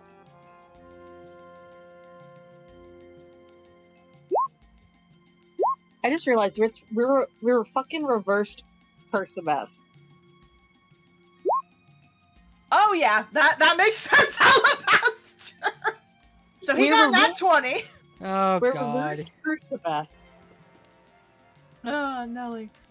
Okay. And Seagrass gets a Seagrass got 27. Okay. Alabaster goes first, and also just because they would have moved here, and I would have placed him there. Okay, yeah, that's enough. Okay, so Alabaster's turn. Okay, buddy. Don't kill him. I need my uncle. So, you see that again, primarily because, again, the fur has been moved back so you can see the star. One of them is blazing bright, and all of you kind of make sense because there is maybe another being here, but it's single combat, meaning Palace is activated. So Alabaster comes running up. Seagrass is surprised by this. Okay, buddy.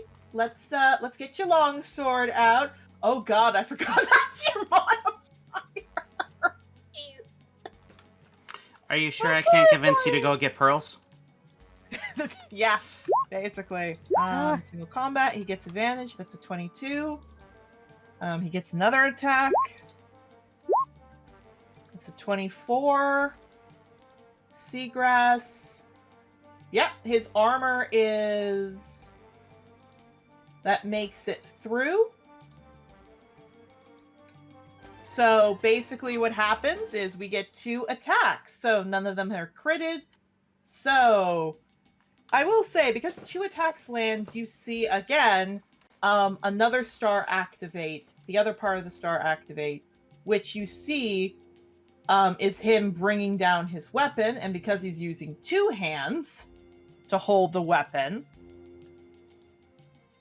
I get to change the dice. So normally it's 2d10, because specifically he is getting a successful hit in via the effects from Dagger. I get to increase his dice for 2 dice per successful hit. So that means this is 6d10 plus 6. 35! Minusing that's down, that's 17 each to Seagrass and the dragon.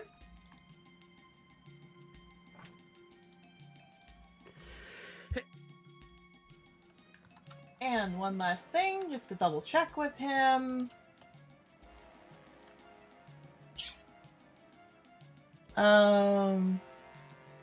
Wrestling knows how to pick him. Indeed.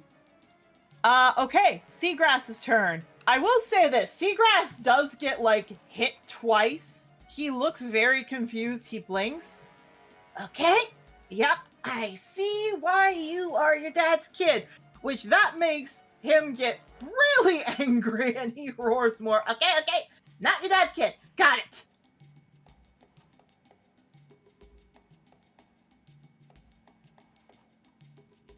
Okay, Seagrass's turn.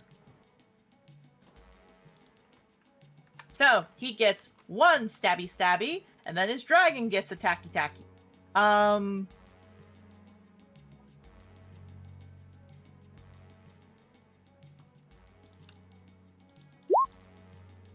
Actually, yeah, the dragon would have moved here.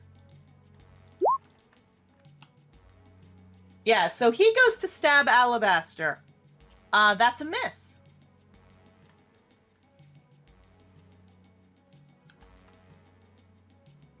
He looks surprised. Alabaster's still snarling down at him.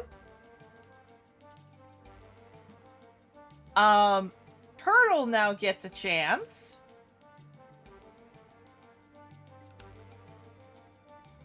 Don't fuck up, Turtle. Yep, don't fuck up. Okay, he is going to use... He's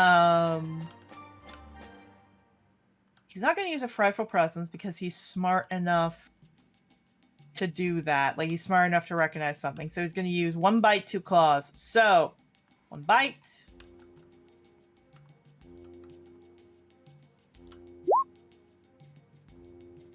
And 2 claws.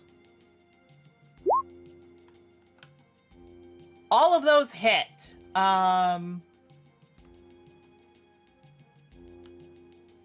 These are going to be dulled, however. Oh, wait, no, it is a Dragon Rider dragon, so these become magical.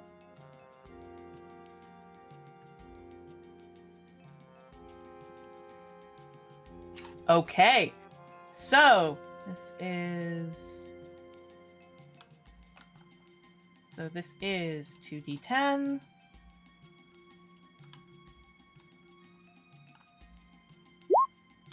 Plus 7, so that's 20.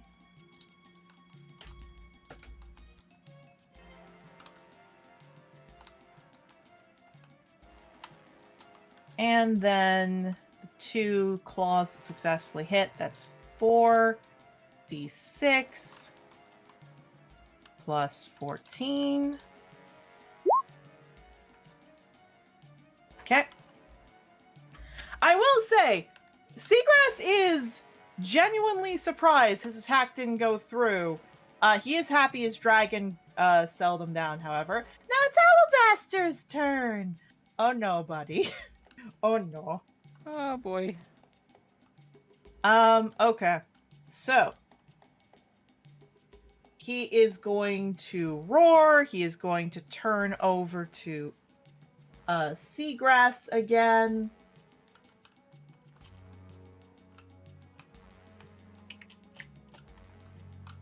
So how's everyone liking the lovely fight with Alabaster so far? Waiting to see if there's gonna be like anyone coming over to watch this. So far, no. Okay, so that's 2 hits. Again, the 2 are blazing bright. Which means he gets to do these. Except because this is him, and he's a little bit focused on something else right now, if we will. Divine Smite, both hits to Seagrass.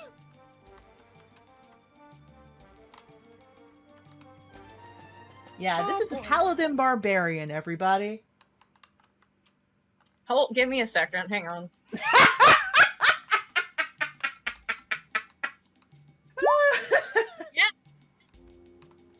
Oh, it's just okay.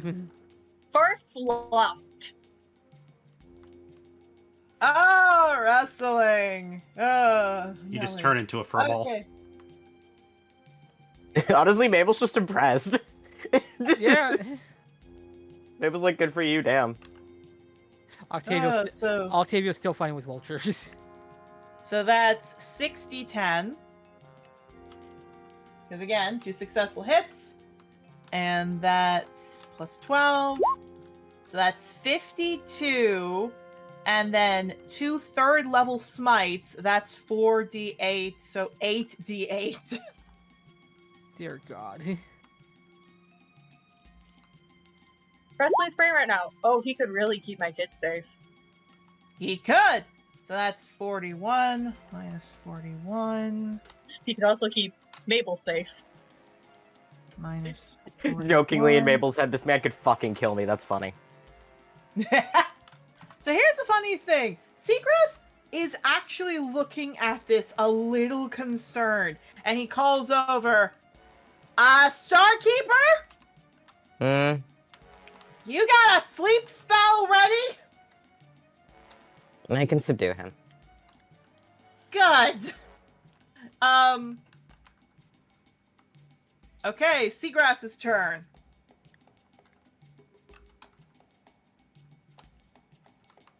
That has Like, wrestling he's actually like, kind maybe I'm in a bit over my head with this kid. Just a little bit. Wrestling's Look. confused why he's asking that. He's not. Well, here's the thing. Could all of you roll an insight on Seagrass?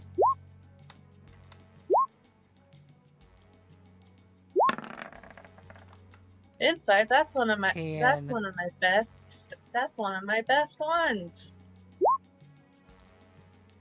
I think that is legit Mabel's best stat. Yep. Wrestling's too distracted. Indeed. It kind of becomes clear to all of you that part of the reason he probably is asking this is because he's not a fighting class. He is a rogue mixed with a sorcerer.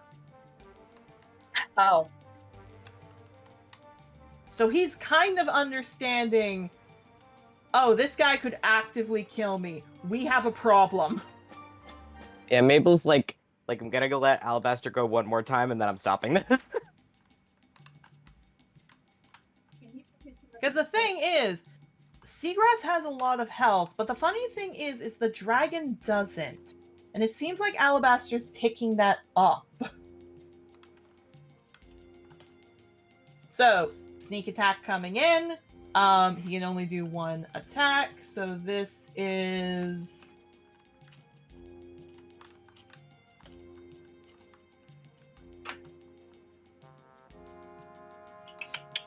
Okay, so this is the normal dagger.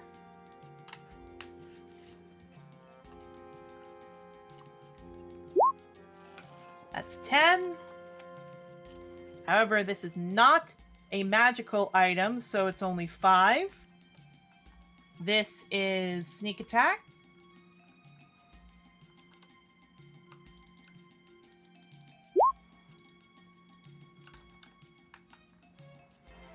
Okay, dragon's gonna go again.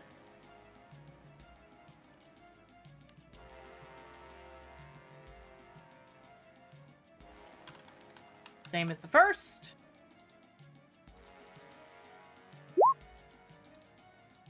Hit.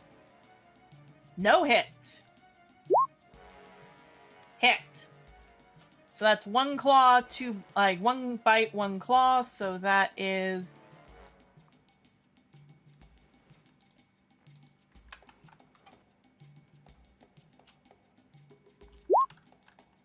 That's 17.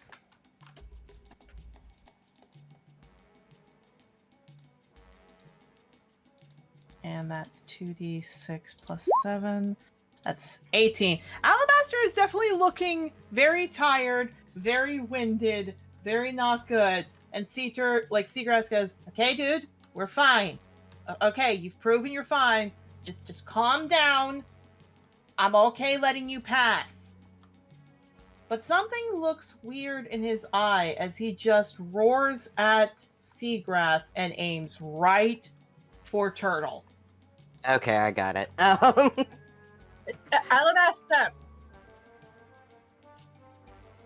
Alright, I'm gonna let him have 1 more attack to show off something he can do. And then, yes, Mabel, you should step in to stop this. It might take a few turns for him to fail, but that's why I'm stepping in now.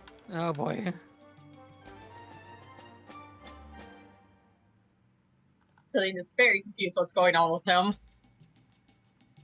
He did say, I'm really sorry for whatever happens. Okay, so boy needs a Okay. hug to get over. Got it. Okay, so he is aiming dead at the dragon, casting a 2nd level, 2 second level smites. So that is a lovely total.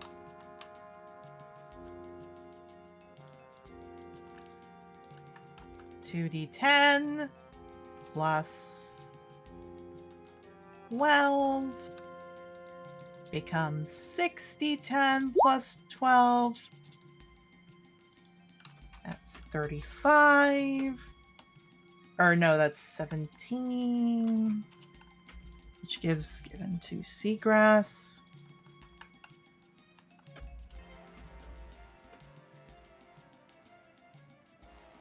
And then the 2 second level Divine Smites.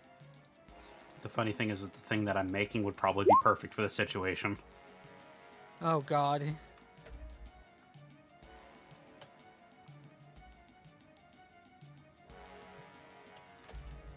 Okay, everyone, now's your chance to try and calm down Alabaster. You all may come into the fight.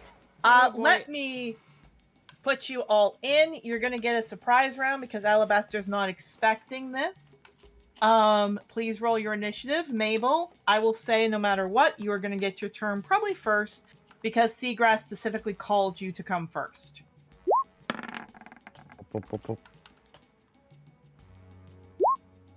Okay, what is my initiative? Oh, that's it. Okay. Let's leave. Okay. So Mabel, you are going to get one chance in, and then you'll go to the bottom. Then Octavio, Rustling, you go next. Yay. Oh, wisdom save. Wisdom save.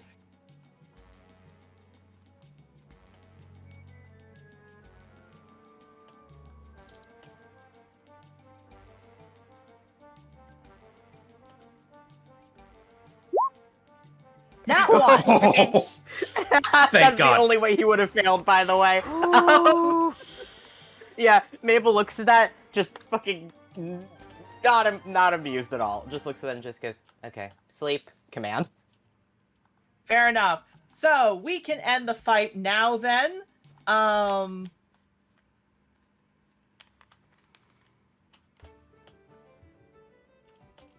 Yeah, Alabaster goes down. Wrestling is rushing over. You may move your token up.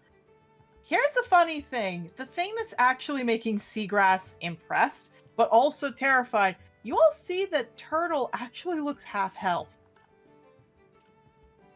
Which is impressive for a third-year student to have that happen. Interesting. Huh. Yeah, Seagrass claps his hands. Okay, I'm gonna let him pass because by Bahamut, yeah, that he just rubs he just rubs Turtle's snout. You okay, buddy? Turtle nods. What happened towards the end there? I don't know what this kid's been through, but I don't think he's not used to facing a dragon and rider. That actually has her expression darkening. Some rider kids, their parents, he kind of looks down at him with his ears down. Your parents want them to be the best, and to be the best, they'll have their kids fight their dragons with them.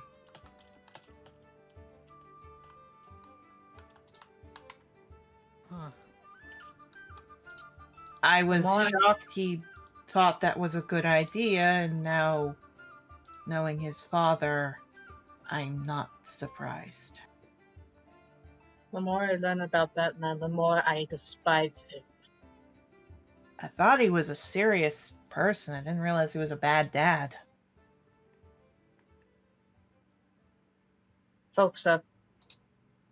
Those sorts of folks are very good at hiding their true colors.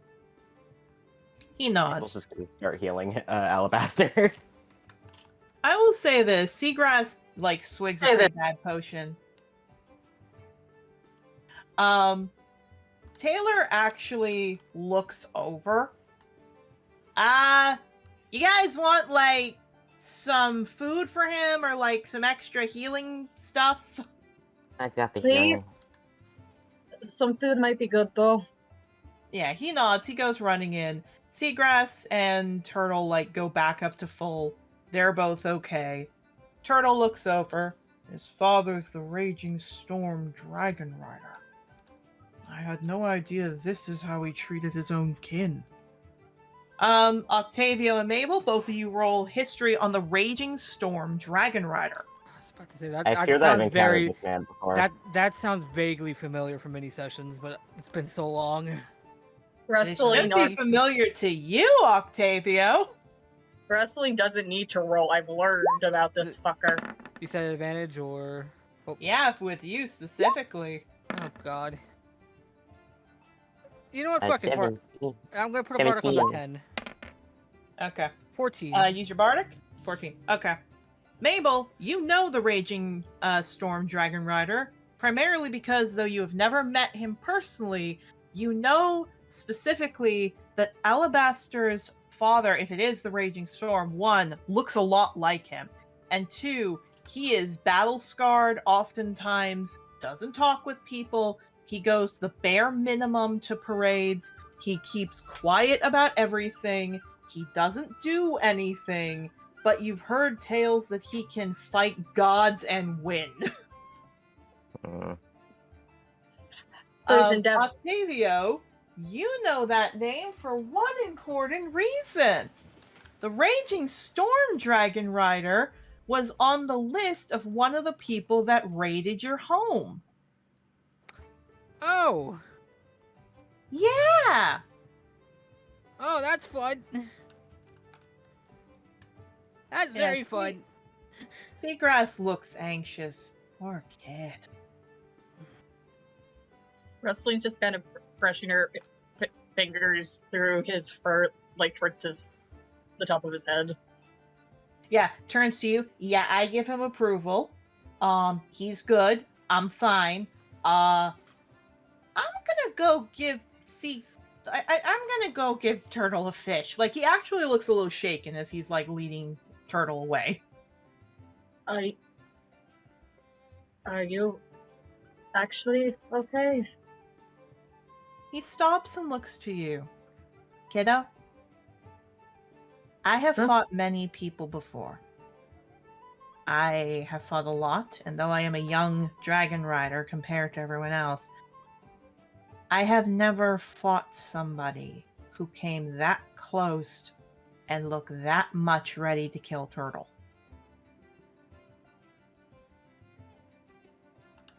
Take all the time you need, Uncle, okay? He nods. He hops on Turtle's back. He looks, by the way, you guys have like 5 minutes to go to your class. Oh, shit. I'll wait here. Yeah, he looks. He'll be fine. He looks to you, Mabel. Wake him up, and he flies off. Yeah, just kind of sighs at that, gonna drop the command. Yeah, you all see Alabaster blink. Ow. Yeah, don't get up, I'm still healing you. Hey, Alabaster. Yeah, he looks at all of you. He puts his ears down. Sorry for whatever I did. You won. He's okay. He is okay, but... I guess, because I didn't see a body. You told me to stop you. Just shrugs. He nods. Thank you.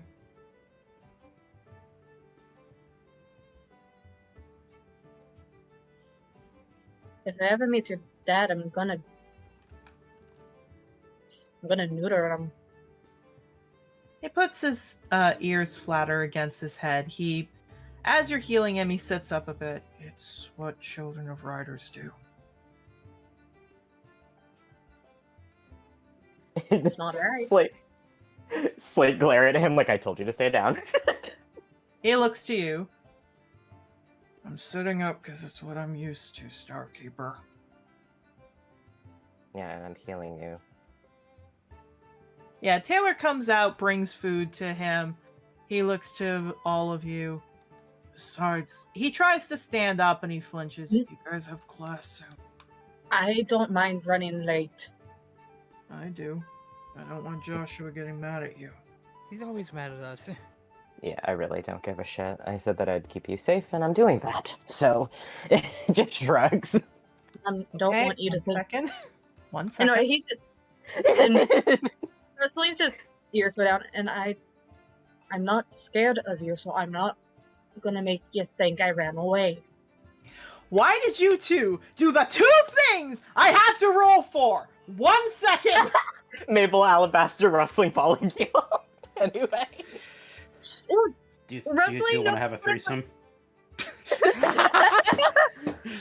You want to Okay, cuddle? I need to explain something. I need to explain something for, like, the audience here, because all of you are used to this. I don't think the audience is. So, whenever I put an NPC down, I put specifically what they're interested in, and I specifically put down 3 things if you do that they'll hate, like the person will hate, 3 things the person will do to befriend, and 3 things the person will do that will make them have to roll a charisma save.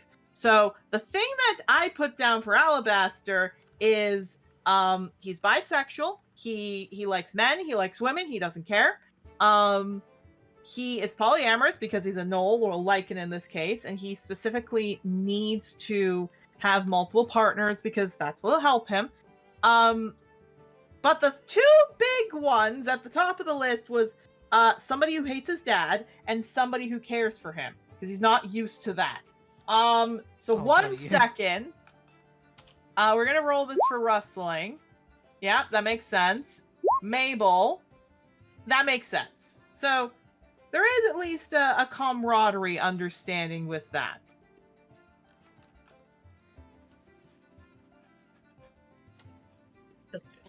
Joking, But Mabel, jokingly, jokingly, Maple saying that and Alabaster looking at wrestling like, okay, no way to get it.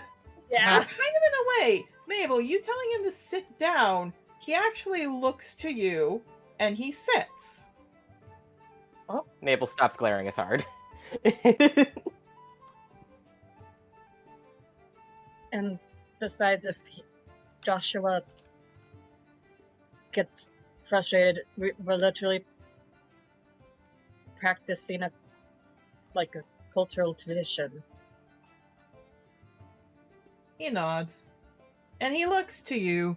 You don't have to date me, by the way. And he just as you're finished healing him up, Mabel, he looks to you. I just didn't like the idea of not being near you. I didn't like the idea of not being near you either, but like I said, I want to.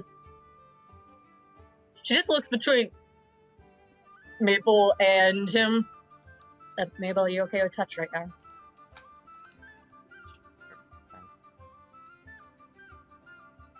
Carefully, avoids because she knows his hands. He doesn't like touching, so she'll touch his forearm, and then just kind of hold Alabaster's hand. I do like you both. I just don't want us feeling like we have to rush anything, so we can all get to know each other. He nods.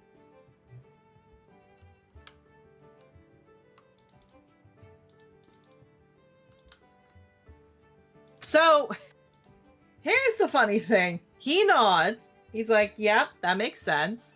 And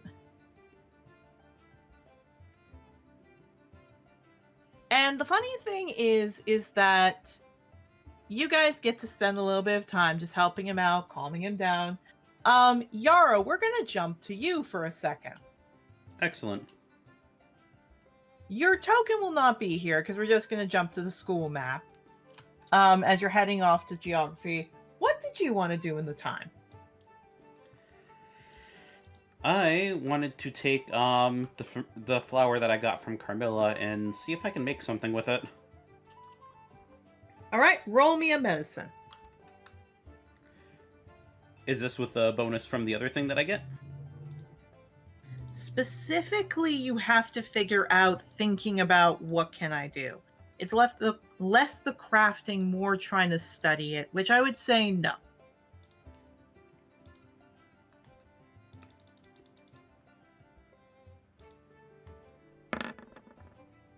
$22. 22. So, the best thing you can think of is the flower does produce sleep spores.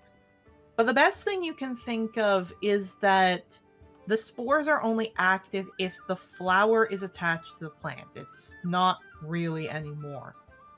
What this can do, however, to the best of your knowledge, is act as possibly a celestial identification. So if you wipe this on somebody's head, it could alert you to which celestials they're connected to, or maybe even just if there's a celestial being attached to this person. You could also just keep it in a vial, stuff it in, and then use it as a detector. So just same thing, but instead of a one-time use, it's in a container and you can just hold it like a detection charm. How did we go from being a sedative to being a divination flower? Well, the thing is, again, it's two things. the sedative is weaker because primarily it's not alive anymore. It's going to be weaker because the flower doesn't have as potent a connection. But Carmilla is still celestial infused. So the flower is still that. So it's either a light sedative or a celestial detector. That's what you get.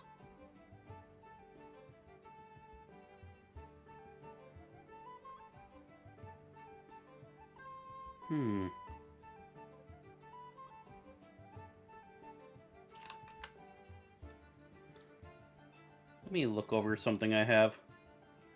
Of course.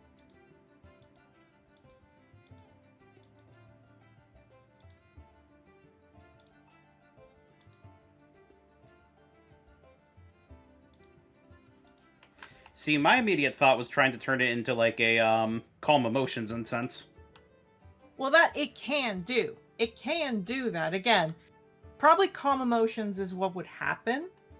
That would be the most, or a very light sedative, or a celestial detector.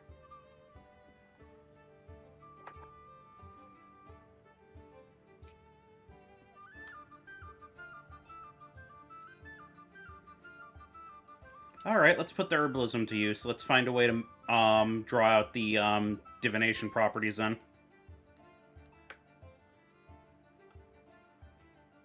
All right, roll me a medicine.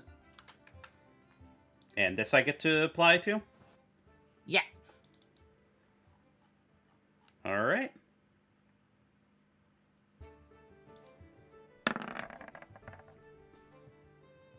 Oh, Yara, that's a 13.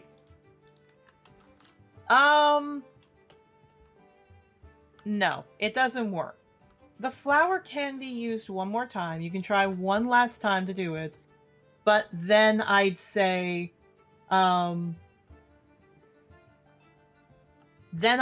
probably it's unusable. You'd have to wait for another flower.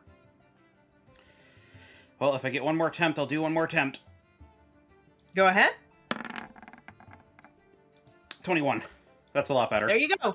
Please add to your list of properties a calm emotions potion.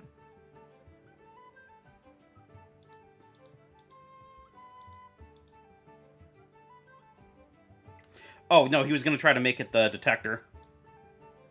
Oh, sorry. My fault. I misunderstood. There were many things going on at one time. So yeah, you have a detector.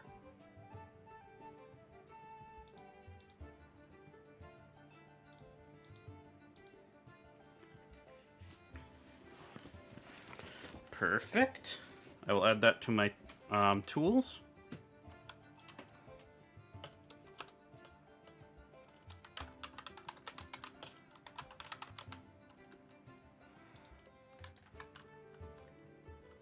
What I will say then in that case is that, please put beside it, you'll have, let's roll a d8. 3. You'll have 3 uses of it, okay?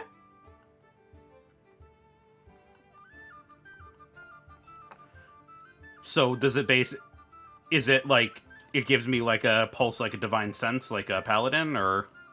Yeah, it's like a paladin. You can hold it up, squeeze it, and the charm will be used. It will give you 3 pulses, I'll say 60 foot, and that will be it.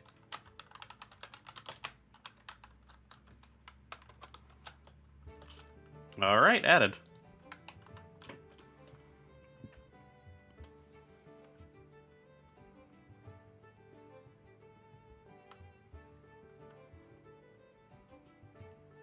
All right. So, as you make that thing, you pack up your stuff, you head out. Once again, everyone is late a bit. You're walking, you go in, you sit down. Clover sits close to you, as does Team Undergrowth. Seeing people are late, Joshua looks to you. Where is the rest of your team? Oh, they went with Professor Seagrass for a Selkie tradition. It was for Rustling's enrichment. Yeah, he rolls his eyes. Flitter looks to him. I don't think you'd want to disrespect Seagrass. He's just a bit brutish. She rolls her eyes. She, pets her dragon. I wish he was more like you. Calm, collected. Let's get on with the lesson. And she starts to get her own notes.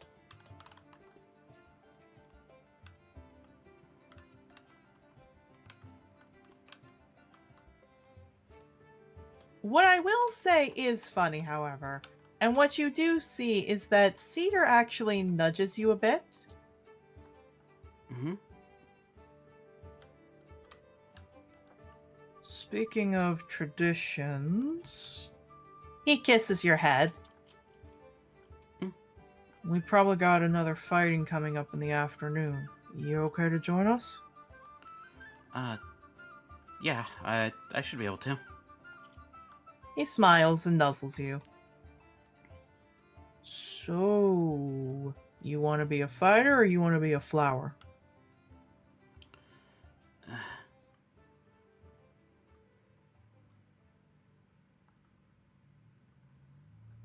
I feel like I should fight. I just...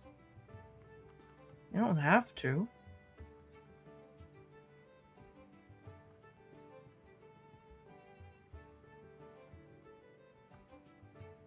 I know, I just don't like the idea of other people getting hurt on my account. And besides, I need to grow stronger anyway. So this is a good way to improve myself. Only if you want. And he nuzzles you. Mm-hmm. Clover smiles to you. And sure enough, just because I think this is funny, Messiah looks over, smiles. Well, I can't wait to see how you do. Thank you. Yeah, she gives a smile. And of course, the lesson begins. About 10 minutes into it, you three come back in. Joshua's giving you a stink eye. Flitter smiles like, go sit down. Definitely does. Just gives like a very. What, did he say her name was Flicker or Flitter? Flitter. Flitter. Flitter. Okay. Sorry. I just need to double check. Auditory processing's being funky. No worries. Gives Flitter a very respectful nod. Goes to seat. You do. So the thing is that not much else happens. There isn't that much else that happens. You know, geography, science, a small break, law, arcane, nothing happens until tech comes around.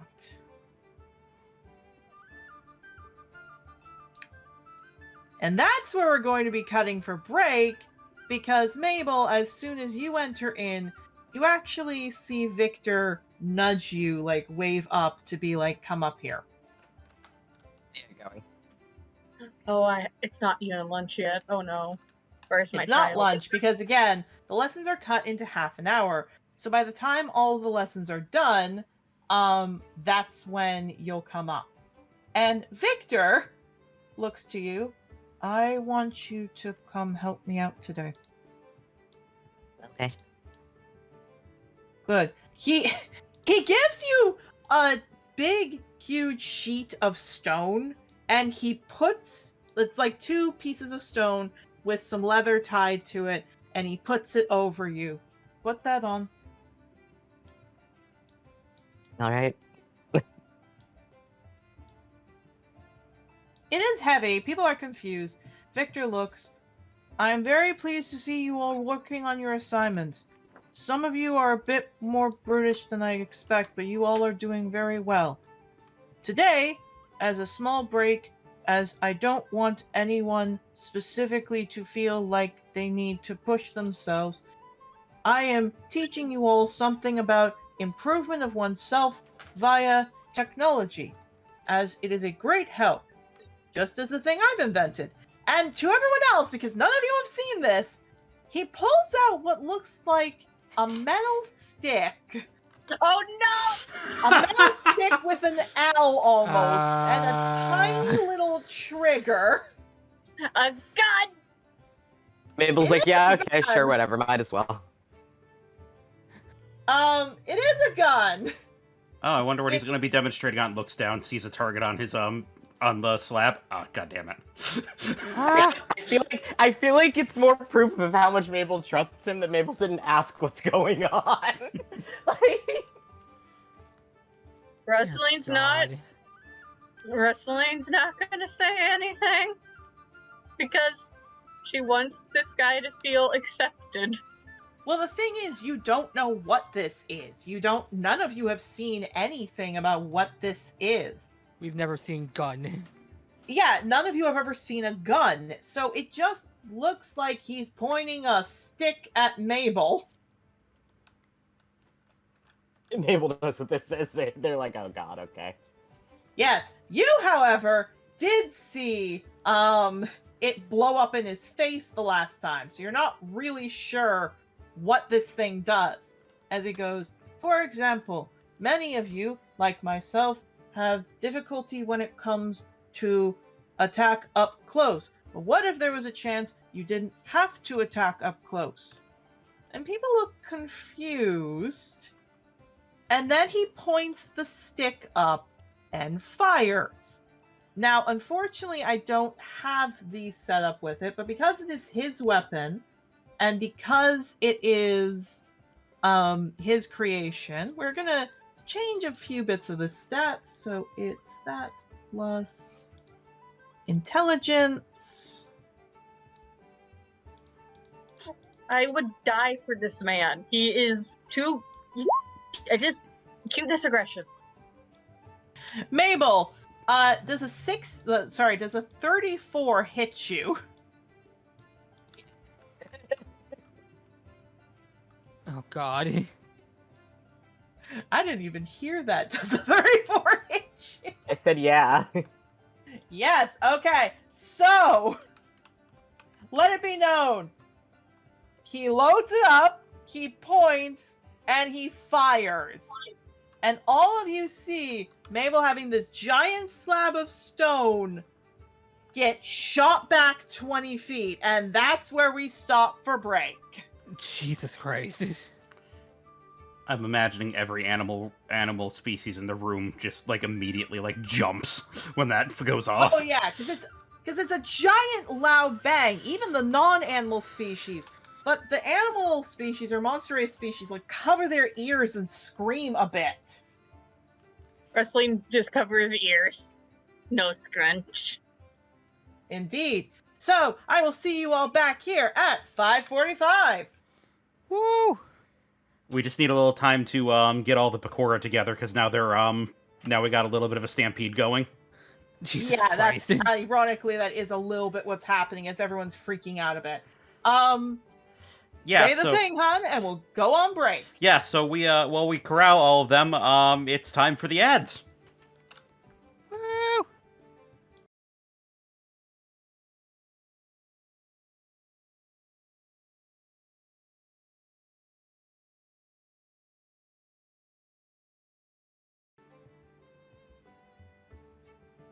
Welcome back, everybody, to a fun session of Trothar, where Mabel just got shot by a gun! They're like, this might as well happen. Look, y'all don't know it's a gun, just that it's a gun! You just drop the slab and then you just Gmod like ragdoll like back into the end, like back to the back of the room.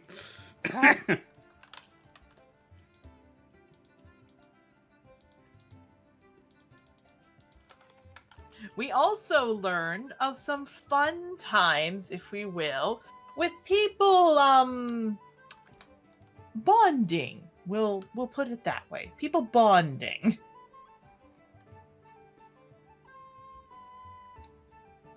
The main thing to go over and the main thing to explain, again, is, well, how do I describe this? Rustling. You basically got a chance to, again, see stuff happening, your uncle defends you, blah, blah, blah. You all came back into class, and you saw Mabel get shot in the chest by a stick thing Everyone around here who is an animal species is freaking out a bit. Many of them are like climbing over seats, trying to get out. They don't know what's going on. But all of a sudden, you all see Chisel stand up on all fours and roar loudly, causing them all to stop and sit back down. Yara just sits back Victor down and blink. stares forward like nothing happened. Yeah, Yeah. Victor looks very confused. Mabel, the funny thing is that you don't, like, you didn't necessarily get hit. Well, the funny thing is that when you look down, there is a hole in the stone. And specifically, you feel like, do you want to look into the hole? Yeah, just like, hey. The little tip of the metal has shot through the other side of the stone. It's not broken the stone in half, but it's definitely drilled through. Victor walks over, holds it up. Why is everyone scared? I'm not going to shoot anyone. But he moves it around, and that's when people duck, because they're like, oh shoot, that thing can fire. Yeah, Mabel looks and goes, I think they're afraid it's gonna hit them. I wouldn't hit anyone. Wrestling's not Mabel even real. nods. Go on, Mabel. Oh, sorry. No, Mabel's just nodding at him, like, no, I get it. Rustling, go ahead. Yeah, wrestling just her nose only like once she noticed like it was all like the big noise stopped. She just lets her ears like flop back up. It was more so just the sound that startled me, at least. Yeah. Victor looks over to you, confused, but nods. Seer She looks kind of- over. What's that sorry. smell? Victor looks up. Oh, it's burned stuff. That's how it fires. People look Oh. confused but nod, like, okay. Kind of Might like need a to cannon. Might need to think of a different name for that. He nods, which I'll say this looks over kind of like a cannon. Yeah, which again, most people haven't been on ships. They don't know this stuff. But they do nod, like, yes, that thing, like a cannon. So it's like a portable one? He nods. It's actually really cool.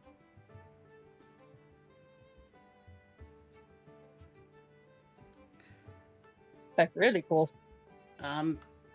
Yara raises his hand. He nods. If I might make a suggestion, He perks up. maybe affixing a silence crystal to the weapon would be a good idea.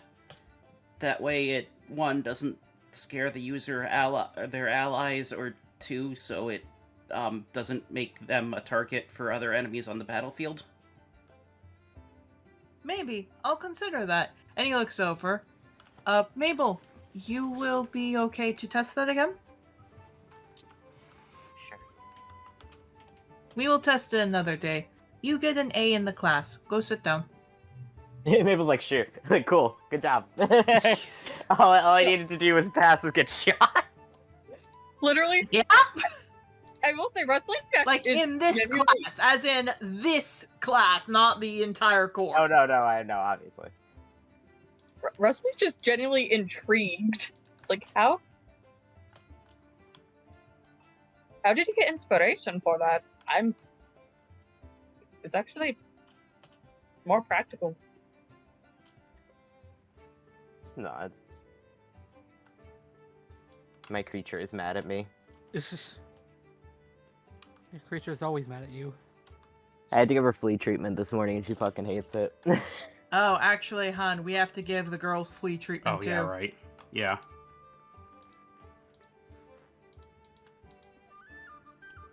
No fleas for the creature. Ha! No fleas for the creature.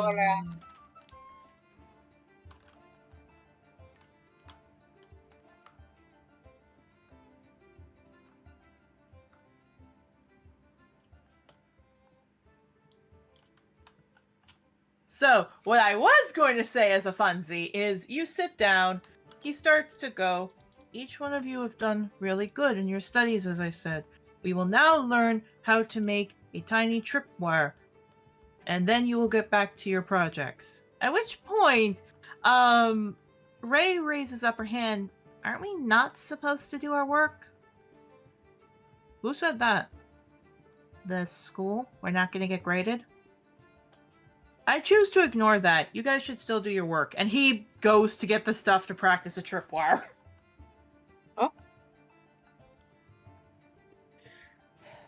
Okay. Somehow that doesn't surprise me. Yeah. I mean, I- Brilliant looks over. Sir, won't we get... Did you know Spot Art? No. So why should I expect you to mourn if you didn't know him? Brilliant just nods like, okay, fair enough. Got it. Yaro looks like he's about to say something, and then he kind of mulls that over in his head, and then he just shuts up.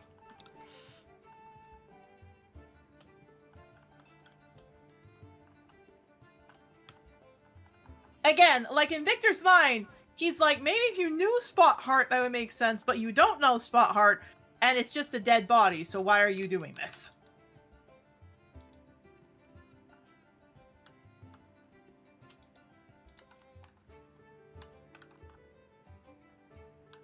No, absolutely fair.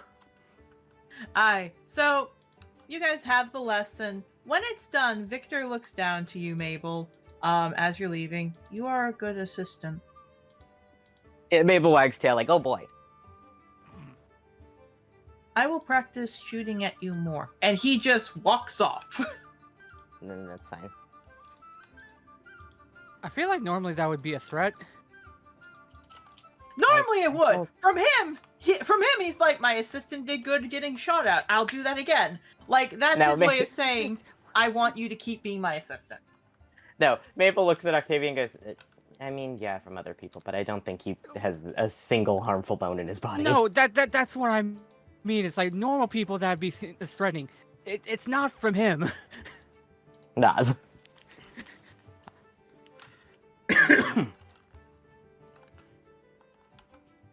You are good target practice. Affectionate. Slash affectionate. Slash affectionate.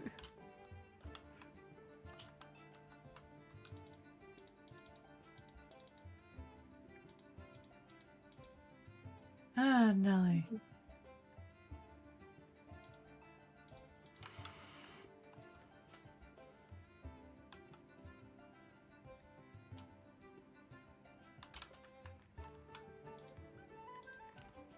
Oh, Nelly. No. Here's the funny thing with all of this, just because I find this hilarious.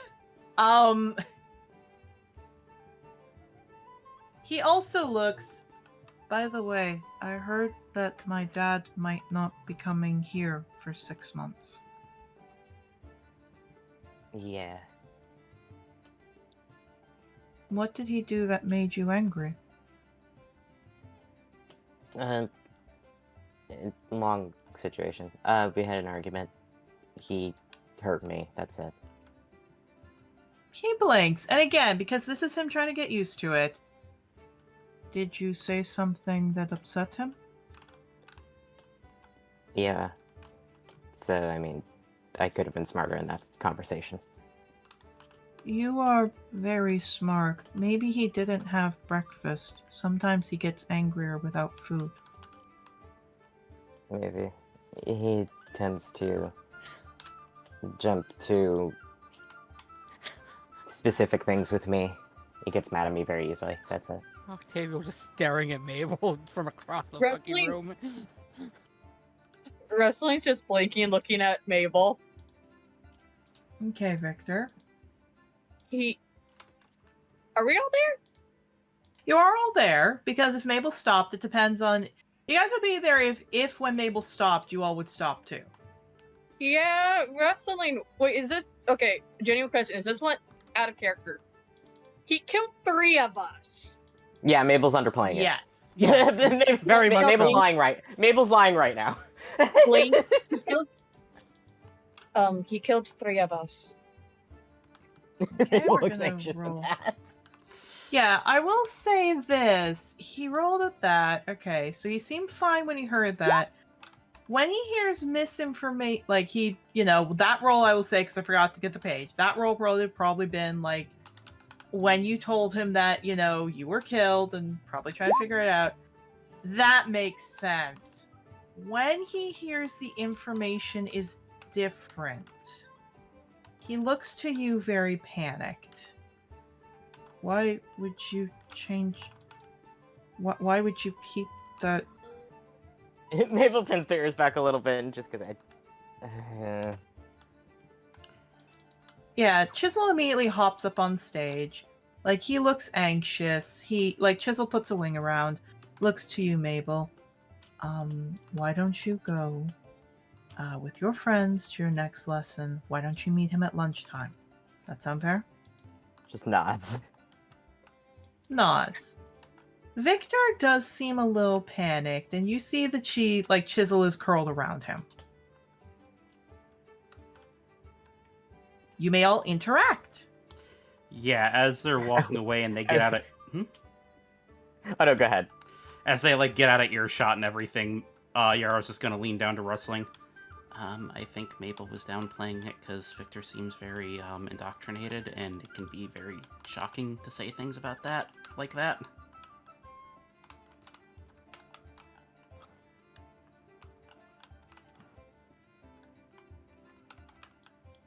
And when somebody's that deep in indoctrination, saying that about somebody that they believe in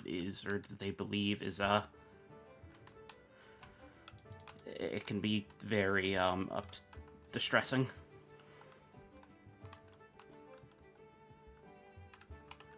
Not my brightest moment. It's alright. No, she's just rubbing her face.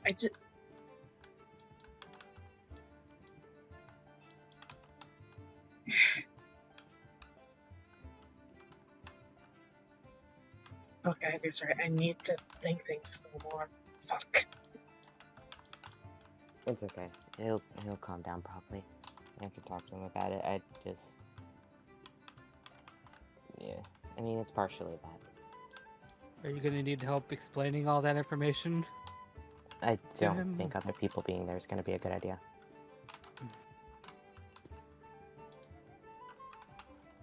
I Fair keep enough. forgetting. Oh, sorry. No offense, I've lived in Sovereign's Keep my whole life. I was in that exact mind state until I was 17. I keep forgetting sometimes blunt isn't the best way. It's just sometimes how people have to get things through to me. It seems like a paradox where some things are very good blunt with him and other things are not good blunt with him. It's not really paradoxical, it's certain topics are easier. Wait, My brain works a similar way. which? Your ears are down. Could you maybe go over which ones are better to be blunt with? It's kind of hard to explain. Instructions, mainly. I don't understand if people are trying to imply things to me. It seems he works a similar way. And if it's something against the Sovereign or against what he was taught for how the world works, I think that's when it gets panicking to him. Is that about right? It seems so.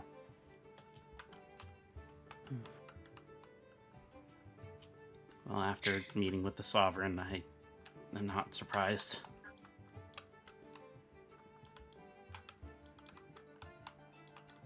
Just nods. I'm sorry again. It's okay. It's not, but I get it.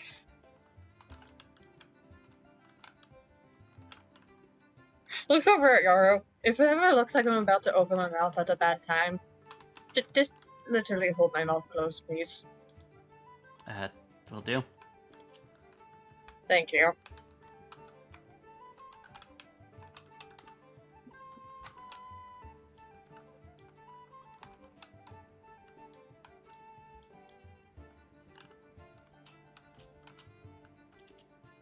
Oh, hey, look, we're at our next class.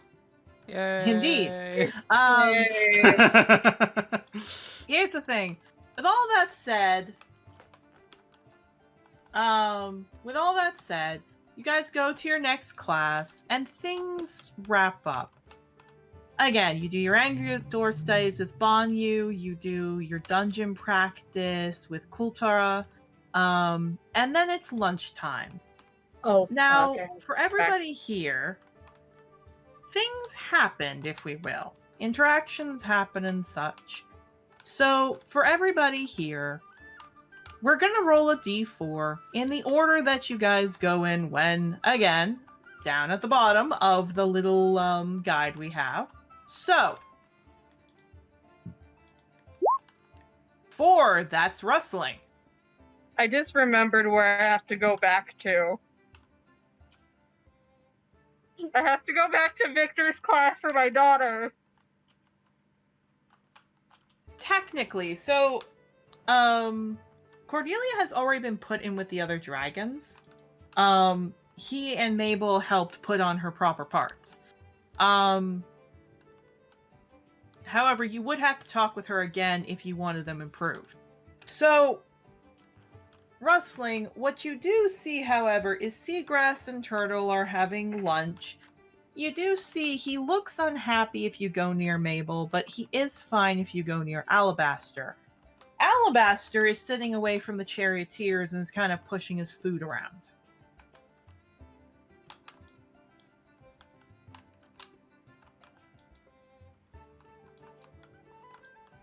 Wait, wasn't I supposed okay, genuine question. Wasn't I supposed to go see Cordelia? You get to see her after, don't worry. This is away from that other kind of stuff. Okay. So, Alabaster's over there. Checking on the guy, because that's different. Indeed. So you see him, he's moving his food around, he looks up. Oh, rustling. What? She nods, she sits down. Hey there, big guy. What she on him about? I just don't like getting into that form, if we will. Wasn't aware you were a demigod. I don't like to talk about it. Fair. She just kind of blinks. Hey, are you doing okay after all that?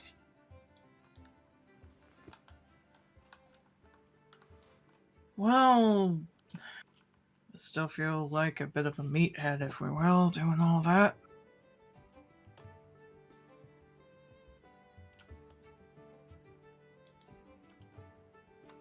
I thought it was kind of cool. Yeah, he smiles. Good to know.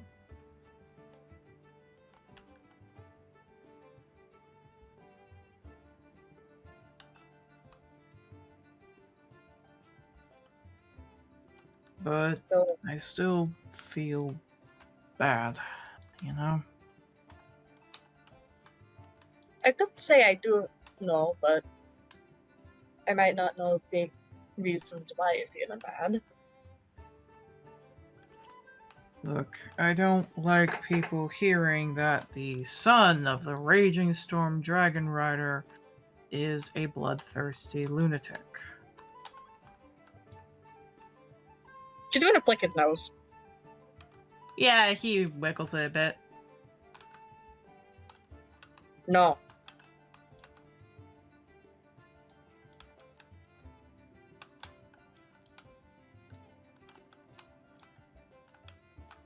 She just says a simple no.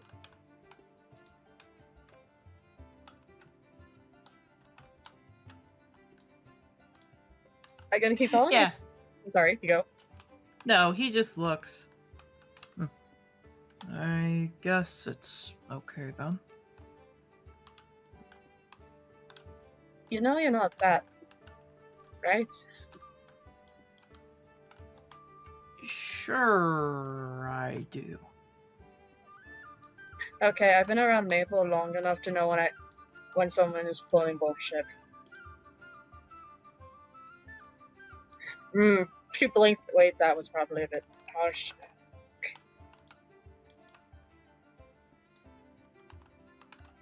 Okay, let me reword that.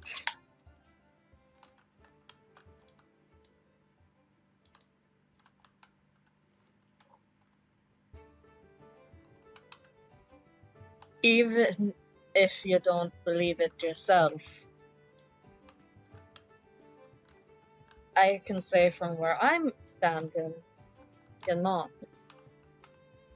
He kind of looks at you and nods. I guess.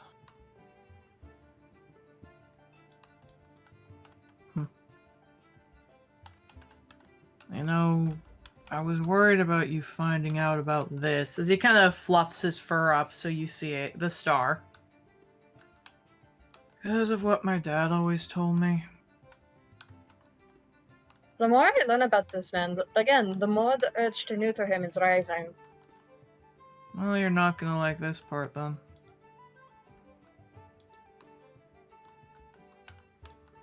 Figured as much, but I need to know what I have to say is complete hogwash, so.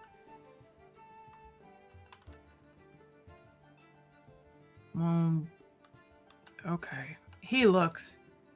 There's a reason I also was a bit worried.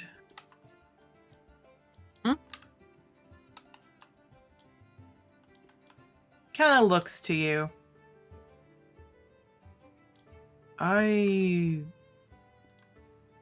Part of the reason I was worried is because technically I shouldn't even be trying to date you.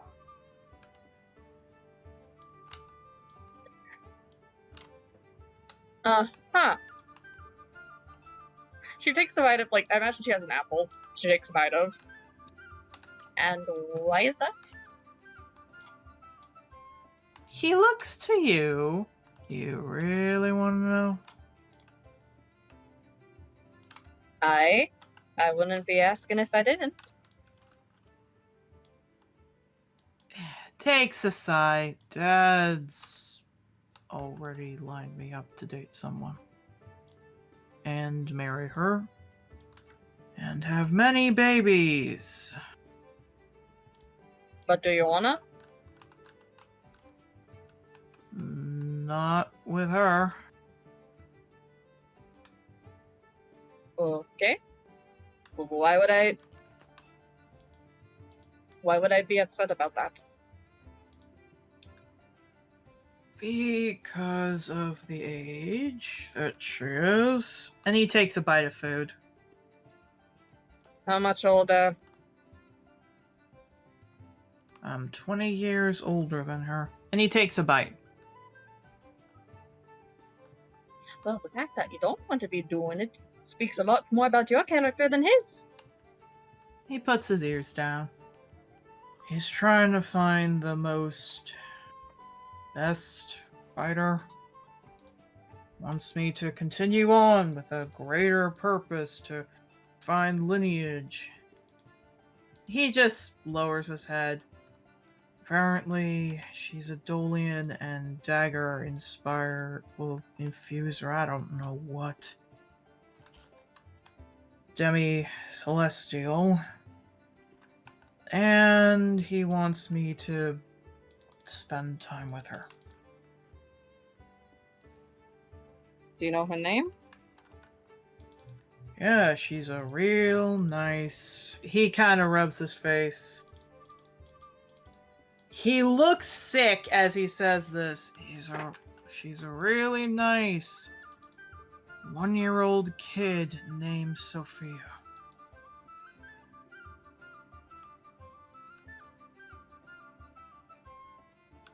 We both know you're not going to go through with that. He doesn't say anything as he moves the food around his plate.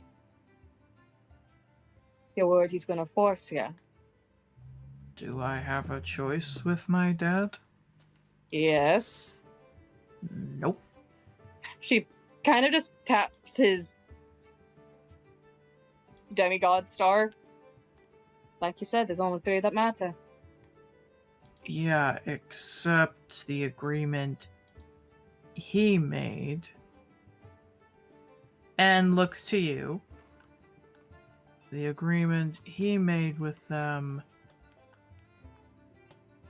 I don't think they'll do anything about. Look, I was made for the sole purpose of giving my dad what he was owed by them. The sole purpose to be his perfect being, to get whatever he wants. Oh my god, he's Endeavor. Now you're getting it! Okay, I gotta Deku this shit up then. Okay. Quick, get him a Bakugo. I mean, Is wrestling technically a Bakugan? no, it's someone else. But no, he just looks to you. I don't want you to think that I'm trying to... The more you find out about my family, the worse I get worried about you spending time with me and my dad trying to get in the middle of things because, I'll fight yeah, for ya. he might... What? I'll fight for you.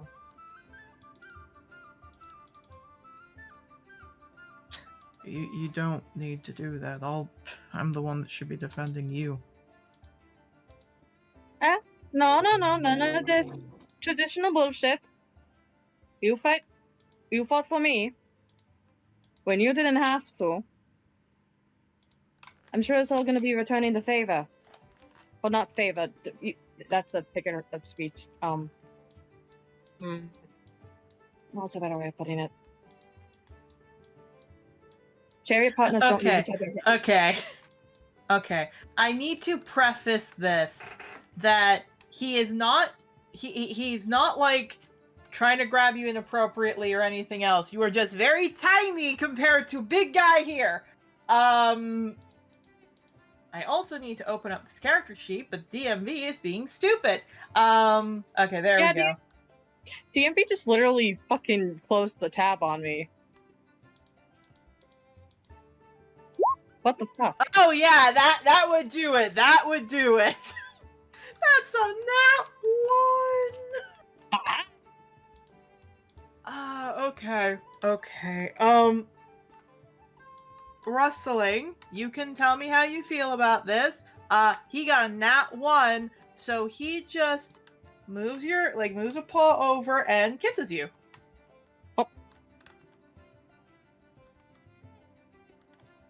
It's happening, I guess. Yeah. He blinks, realizes what he's doing, stops. Sorry. Sorry. Hey. She just grabs both of his cheeks to just like has him look at me. It's okay. You just caught me off guard. I didn't mind it. She gives like the top of his muzzle a little kiss. Big feelings. I get it. I have another big feeling, but I don't want to push you.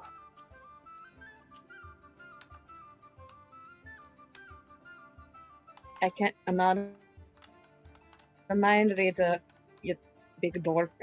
We communicate, okay?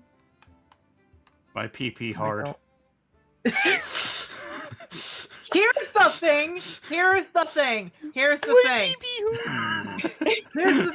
I don't know if this will make him more interested. Like, I don't know if this will make wrestling more interesting or not. He rubs his face. I don't know how to word it because I've never asked for it before.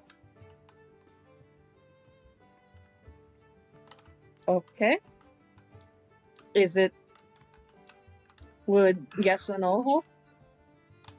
When two people are in love and they want to spend time together alone with the door locked. LMAO.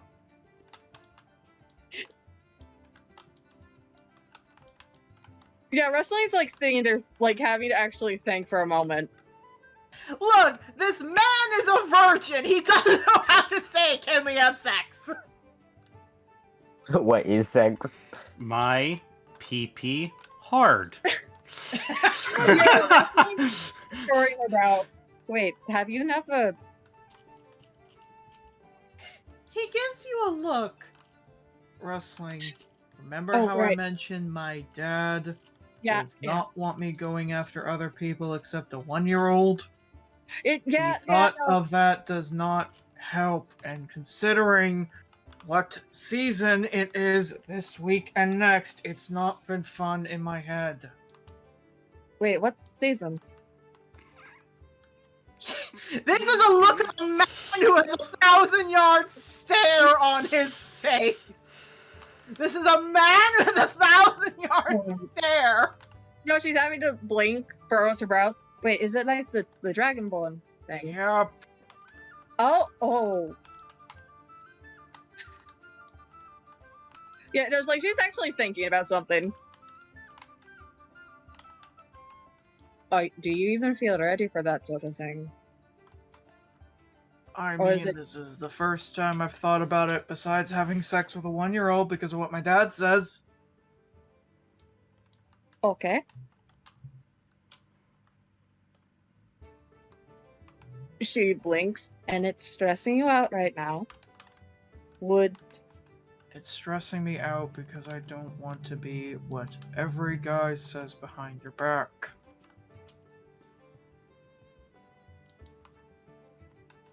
Oh, about that. And what you mentioned about who you were with before, and he gives like a kick. I don't want you thinking I just am interested in you because of what you were. Well, the fact that you're actually talking this out with me right now proves that even more that you're not. So, I've got you know my that- dad's blood in my veins. I kind of think I am all the time.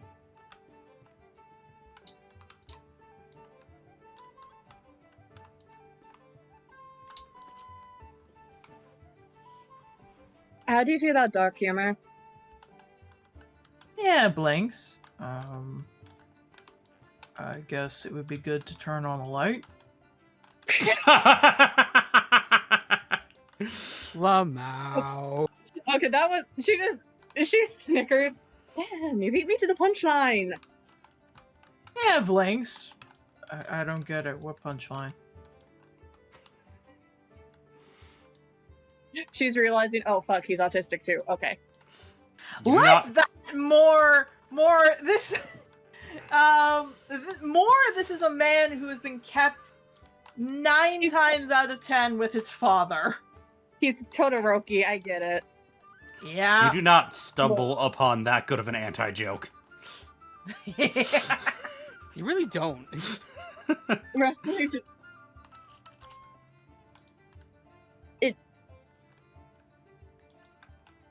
believe it or not, what the statement you just said was I'll teach you about jokes, and what the anti-joke is. That was the only one I knew. But- Nuts. Dark humor, like morbid humor. I'm okay with that. Okay, I just wanted to double check because I've been wanting to try this one for a while. Okay. Well, the perks of where I came from is I know that there are ways to make some to help relieve that sort of thing without having to go all the way. I heard of that too. He nuzzles. I'm good either way. I just meant if I was going to do that, I'd kind of want to wait for you. Now it's her turn to fluff. Oh.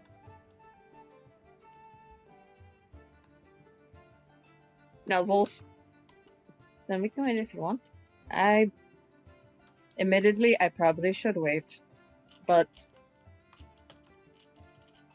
you're one of the people that the thought doesn't feel gross doing it with. If that means anything. He nods. Well, I'm not doing that. I just want you to decide. I don't want to do that. I don't need to wait. I'm fine with you. I'm gonna shut up. And he just like, I will say this from way over on the right side. You just hear way over there. You just hear Ray go, "Oh my God, get the shit over with." Ah, Literally, what was going through my mind that entire time is like, well, I have ways to do it without going all the way. Uh-huh. Do it yourself and then just walk away. I have ways to do without going all the way. Do you know what a blowjob is, Alice? Alabaster? She's gonna blink. How much? dear She's God. gonna blink. Is it okay? Just answer yes or no. One, is it messing with your head right now?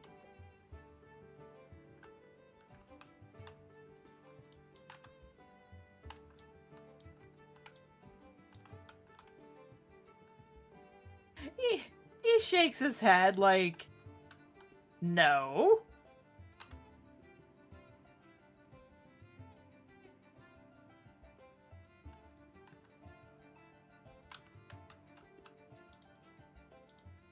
What? Okay. Two, would it help relieve stress right now? He puts his head, not stress. I just never met a woman like you before.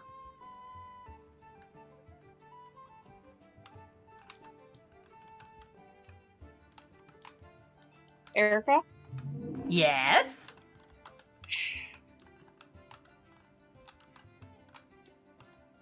How much time is there before class? There is no more classes! It is just break for the rest of the day! You've got all night, baby. Do it, Keep in do mind- it, do it. Non-penetrative, nothing's gonna be going in. I'm saying this Oh. now. That's fine. You can also just use protection. Because, fun fact, he's gonna... Wrestling's not ready for that. No, that's fair. That's fair. No, so he is a flustered guy. He is a flustered guy. She's just gonna take his hand. Come on. Oh, just to say, because this is funny, realizing what's happening, he doesn't move for a bit. He doesn't do anything at all. Like, he doesn't move at all. And then all of a sudden, he picks you up bridal style. Okay. She just kind of looks up. I'm not ready for the. Yep, She just kind of. Oh, sorry. I'm letting you lead. It's okay. And he just nuzzles you. Man, such a gentleman for just a hand job. He's definitely a keeper. In his, like, you would have been able to tell she was tense. Him saying that just like, all of it's just starting to fade. It's like, wait, I can do that? He nods.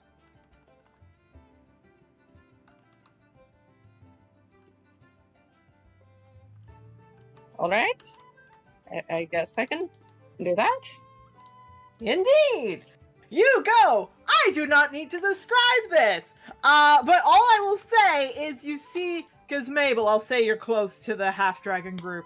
Mabel, you just see Ray go, finally! Okay, Mabel, how do I get into her pants? Pointing at Jenny, who will be coming up. It just blinks. You're gonna need to be way slower about that. Ah, How do I get slow without actually being slow? Just stares at her like, what the, what? Do you hear yourself? Like, Because the rest Girl, of what us did I can just certainly say? hear you. like, what did I just say? yeah. Oh, Nelly. Okay. So, wrestling, I don't need to describe what happens. You and him have a fun time. My years A of very, a very, very different time than any other time. Because you lead and he doesn't push. And that's a very different thing than what you're used to. and she'll give him aftercare. Aww. He'll be happy. He's no longer a virgin. Judy! Well, if it's his... Yeah, no. It's his first time in any sort of way, so yeah, no, he would no longer be that, technically. I will say this. I'll say this because this is just funny. Mabel takes Wolfberry's virginity. You take Alabaster's. 1 for 1. God. Wrestling's a soft dom, who knew? Ah, who knew? Okay, so let's roll the dice. Let's see what we get. Wait, do I need to roll? No. Oh no, I was just saying, like, you don't need to roll. I just meant, like, whatever you happen is happen. Good for you. I will roll that in a second. Like, you can roll that now to see performance. I'll roll for his performance. Wait, I have advantage just due to... Nah, you ain't an Astra kid. No, That it's just makes sense, buddy. more so due to my experience. Nah, it's just a flat. Though he may probably like being a top, you're the top for this one. She'll share control. There you go. All right, Octavio, you're up next. Oh, goody. Now, obviously, there are different interactions that'll happen. This is just one for lunchtime. So as you sit down and as you get some food done, all of a sudden, you actually see a few people at the professor table stand up and start clapping. Do you turn around? Yeah, he turns around to look at that. Yeah, Jocelyn comes walking in, still with a, like, casted arm. But she's walking in with a cane and she sits down beside you. Bull goes to sit in his usual spot. Yeah, he blinks in and it's like, oh, Jocelyn. Trust me, I should not be out of bed, but I am tired of sitting around and doing nothing. That I don't blame you, so... I heard you took good care of your, well, kiddo. I haven't. Your bird? Yeah.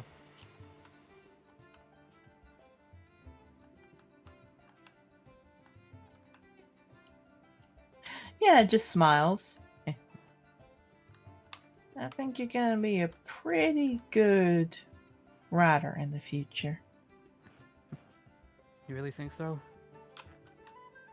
Well, if you get some of it fixed up, yeah. Coming from you, I'll take that compliment graciously. I also heard something recently that I want to make sure I double checked.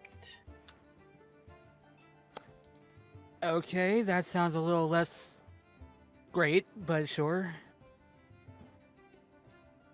Do you know someone named Landon?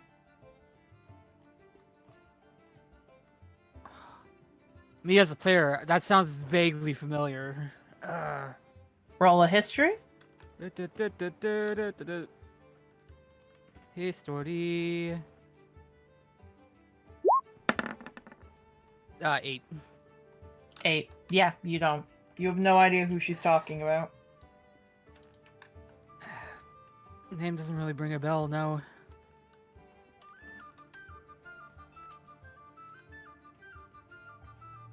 Why did something come up with someone named Landon, or...? Apparently he's waiting to... Well, he's coming this way to talk with the school about stuff that happened in Autumn Thicket. Apparently happened wants in- to talk to you. Roll a history again, just to see if he remembers that. Indeed, go ahead. Yay, 17. 17. You never met someone named Landon, but where it pops in is that you remember one of the missions in Autumn Thicket was by someone named Landon.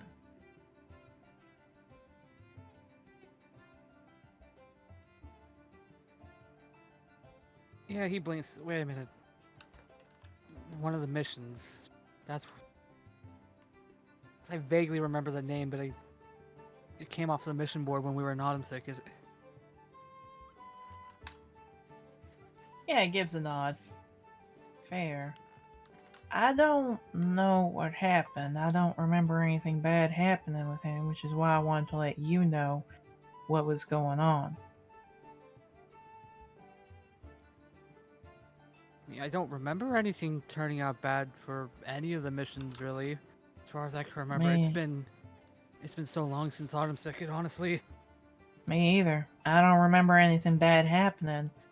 But for some reason, he wanted to talk to you and you alone, which is why I want to make it very clear. Did you do something?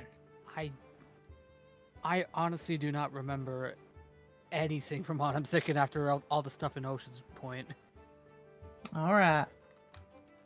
Well, I came down for that, but also just to talk and say, hey. I heard you're doing good, so no worries, alright? Thanks, Jocelyn, and it's good to see that you're recovering pretty quickly, too. Oh, trust me, you don't want to see what's underneath the cast. I kind of figured I'm just trying to be, positive. Just positive today, so... Nod. Basically, right now, my arm looks like a tiny little baby arm right now. It's still growing. Yep, no, figured that much. Figured that much would be the thing. Also, I have something else of why I wanted to talk to you. Hmm? Yeah, takes a little bit, because there's bread out on the table. She takes a little bit of bread, she eats it. Your girlfriend's getting her trial in a little bit. Like, within the next couple days, or... Oh, I love her. You did not even deny that. Okay. I've talked with both her and Rose about it. I'm still trying to figure it out, because I'm still trying to figure out how the hell Mabel's able to navigate it, but... Fair enough. Well, what I'll say is this, to make it very clear. By the end of this week, they're going to decide what to do. You will either have her go to Frost Point and serve a much longer sentence, or, from what I heard, they're going to give her 10 years parole. I would assume here at the school. The idea would be is that if she's changed, they're basically going to tell her to become a writer. Now, some people won't want that, but considering you've got her interests...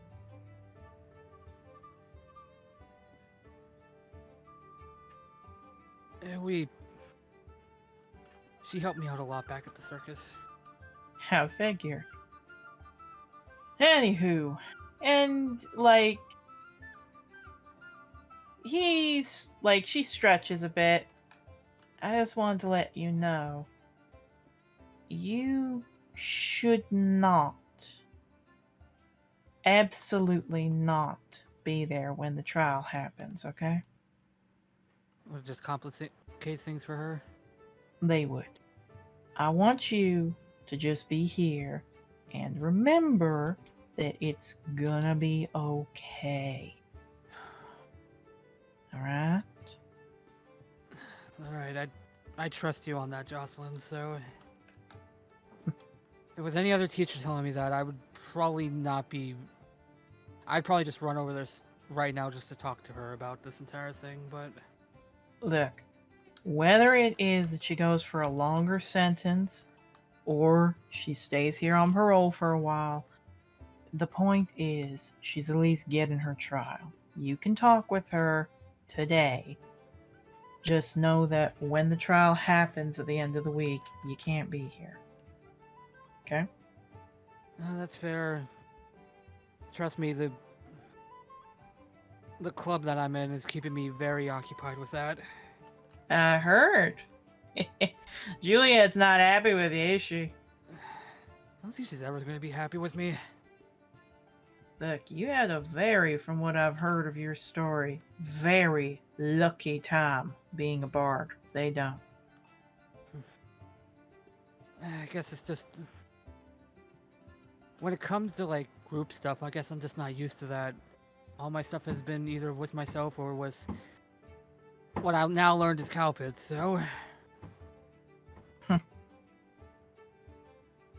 Yeah. He kind of like scratches, like she scratches the back of his head. Look, I'm really happy that you had him, but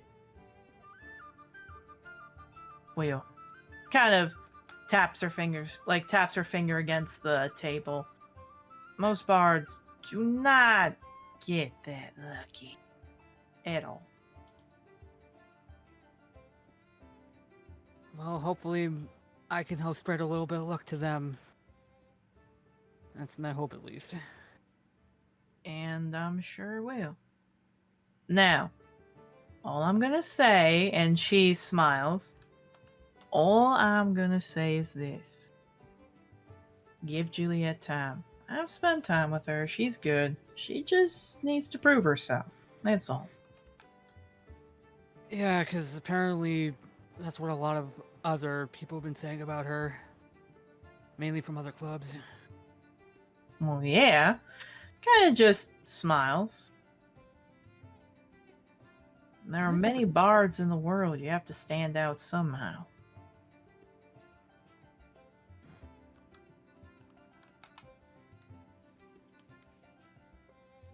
Not sure if standing out is the thing she's trying to do, though, but again, that could just be me overthinking it and me how I was trained, so... Not. Alrighty. Now, before Honeysuckle comes up and smacks my head off, just stands up, whistles, Bull stands up. We're going back. Oh, one other thing. Just smiles. You can forgive yourself about whatever happened to that Ollie girl. Yeah, he blinks. I keep on trying to, but that's been one of the hardest things I've been trying to give myself, at least. Well, just smiles. It's just I hope fortunate you I do. know... It's more so the thing is I know who to shoot my anger at if I could ever find the bastard. Well, if you need help, just let me know. If I ever hear anything, I'll let you know. And I'll gladly take your help. Good. Now, she stretches. Bull, let's go before Honey gets mad at us. Yeah, Bull walks, smiles, and they're off. Yeah. No, not as long as an interaction. We'll roll again. Yippee! Mabel!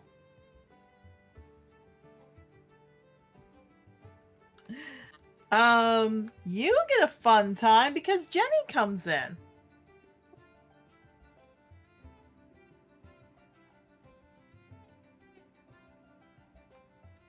But before Yeah, Jenny comes in, you get to spend time with Ray, who's like looking at you like big-eyed. Seriously, she is like the hottest girl I've ever met. What is she like? Please tell me she's smart. I really like smart ones. She is smart. We went to private school. Ooh, smart, pretty, and a hard worker. She like wags her tail. So, What does she like? Please tell me what she needs. I would love to get her a gift. Okay, so here's the problem with that. In Sovereign's Keep, women are raised to not really have wants. So a lesbian awakening. Got it. Probably, but I don't think it's going to be easy is the thing. Yeah, Ray smiles. Oh, I can come up with ideas. I mean, all it takes is one. Octavia says across the fucking cafeteria. You don't need to tell Mabel that. Mabel knows. Look at Mabel's oldest child. But anyway, I know. I'm just out. That was out of character, by the way. Just to let you know. Oh, Ray just looks. I mean, you're a guy, but I've seen the amount of kids you have. I was a girl at the time. Yeah. So, what does she like? I don't entirely know, if I'm honest. Well, aren't you guys friends? I mean, yes, but again, you're raised to not really have wants, and I was going through a lot at the time. Huh. So what you're saying is I have to go slow with her. Yeah. How do I do that? Yeah, Brilliance chuckles. Ray's not exactly slow. What? man, When I see a pretty girl, I kind of don't want to wait. I don't know, man. Just try to be her friend first. Make her realize her husband's a dick, and she needs to divorce him. Wait, she's married? Yes. Kind of thinks. On that note, Jenny actually does walk in as she sits down. I hate that you're not elaborating on that, by the way. Yeah. She sits down. She actually looks panicked as she goes, Mabel? Hmm? Mabel? And she kind of looks anxious. There's some weird... Hello? Ray just smiles to her. Oh, no. Hi? Well, don't you have the prettiest eyes I've ever seen? Which she fluffs up and looks very flustered. Mabel gives Ray the look like, that is not slow, bitch!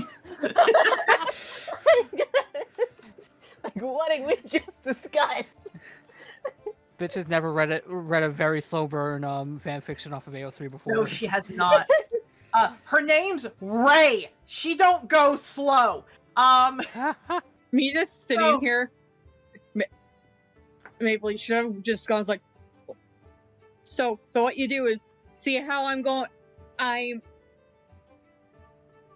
interact with wrestling. That's what slow means. Like, treat her like a feral cat. What are you doing? She's never been near feral cats. No, I swear to God. No, Mabel just blinks at that, just sighs at Ray, looks back at Jenny and goes, whoa, what's wrong? She actually looks confused, if not creeped out a bit. Ray blinks. Something wrong? You're talking as if I'm a man. Or you're a man. What? She looks. Give This Ray is a what I was look like talking about. this. Yeah, Ray blinks. She looks. This is what I was talking about.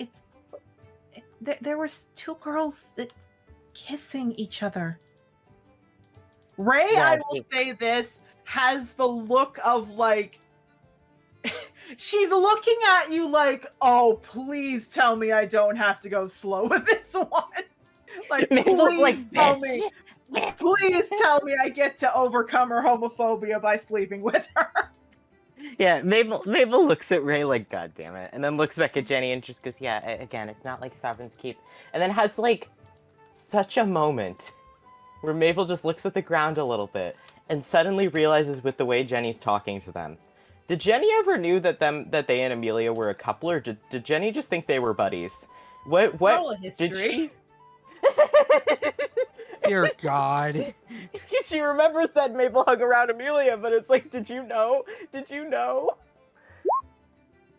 Do I have advantage? You have advantage. 9, Mabel learned dog shit today. Dear Mabel, God. I will say you have to sit and think, and part of it is you're keeping your hand on Ray because she is so trying to talk to Jenny, and you realize You never told Jenny that Amelia and you were dating. Mabel's like, oh god. Just like, okay, we'll cross that bridge later. She looks, well, I mean, I know it's, I mean, Astrid doesn't go against it, but it's, what if they were noble women? That's okay. At which point she looks over, what? It's okay.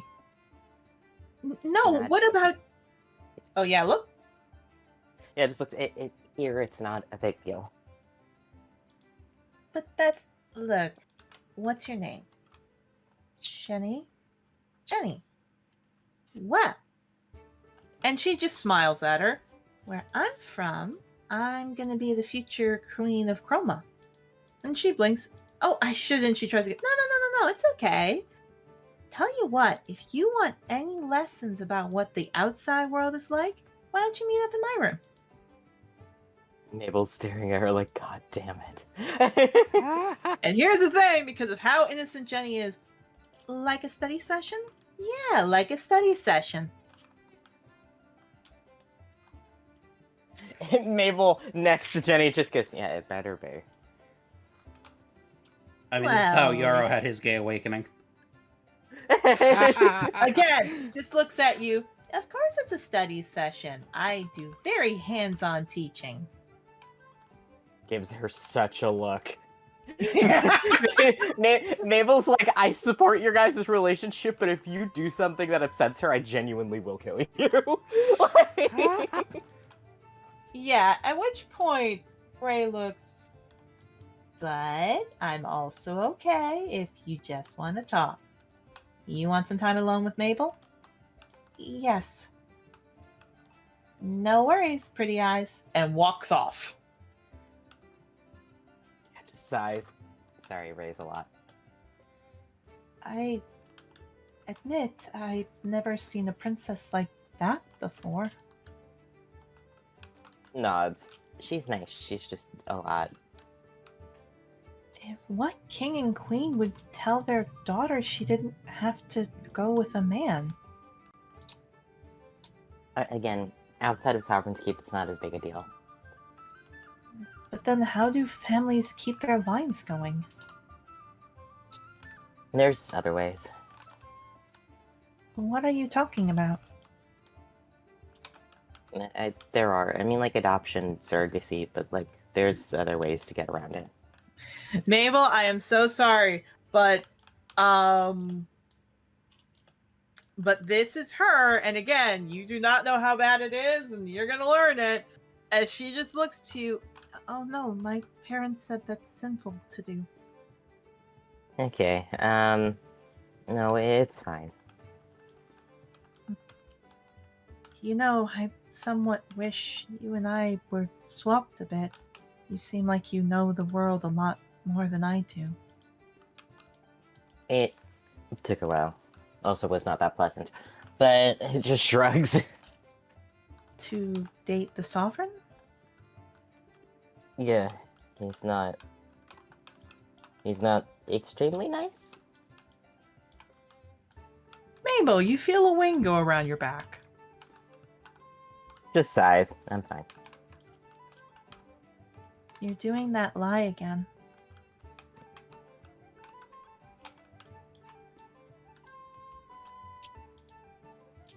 Yeah, just sighs.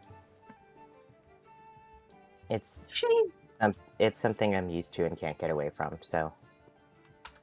I mean, I didn't necessarily believe them fully. I hope you didn't think I did. I mean, my parents said that you were,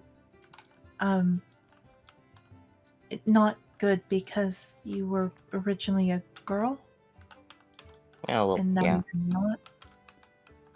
I know how people in Sovereign's Keep think of me. It doesn't really bother me anymore. She kicks her foot a little bit. It did to me. I appreciate it, but you don't need to defend me like that. It's not really that big of a deal.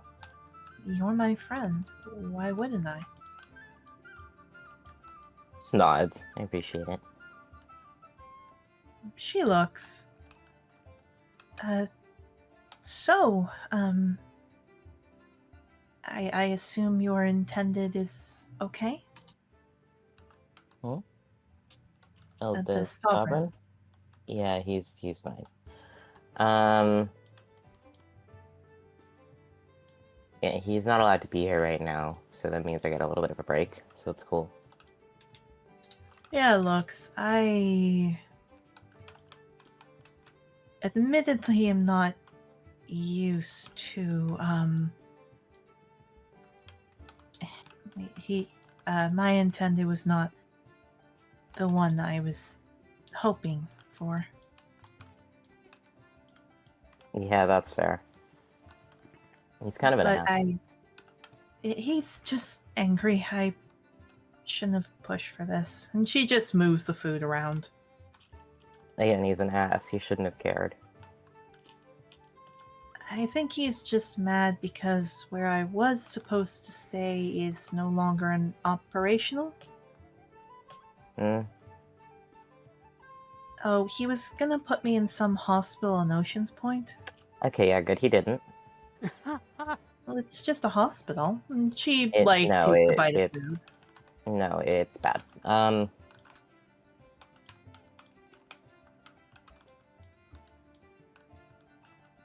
It's very bad there, just trust me. But yeah, it's good he didn't take you there. Yeah, just squints a bit. How do you know it's not an operational anymore? We were there. Did you have something to do with it? Just like a so-so hand motion. She actually eyes wide and chuckle. You're really different than what I remember. That's what happened to me does to you. But shrugs. Oof. Yeah, just smiles, chuckles. So is this from being a boy, or No, I mean, I'm not really even a boy either. you're not? And just looks at you up and down. Not really. What are you, then? You don't look like a girl. I don't know. I guess both. Neither. I don't know. You can be a girl and a guy at the same... She rubs her head. I sound like I'm 5. Just shrugs. It's not a big deal.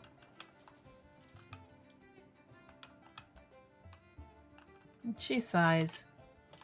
To you, it may not be a big deal. I don't know. In Sovereign's Keep, it's easy. Just listen to your husband. Do as he says. Here, it's different. It's the opposite for me. I mean, even at the time. I don't like listening to other people. It really bothered me. You always did like to get angry at the professors at the private school, huh? Just shrugs. Again, I was dealing with a lot at the time. Jamie was not fun to be around. What are you talking about? He was nice. He was... I mean, to people that... in public, yeah. Oh, did he say something rude to you in private? Yeah. Squints. You're lying again. I don't think what he actually did is something that I should be saying to people. Mabel, because you're not used to this, because again, you're not used to half dragons. You actually feel her snout move against your snout. Mm. Come on. I don't have much time with you. Don't lie about something, please. Just sighs.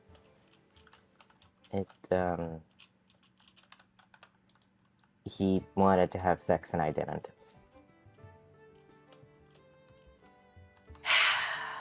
Mabel, I am so sorry for describing this, and very much, you definitely should try to get her away from her husband for this, but she just Oh, yeah. blinks.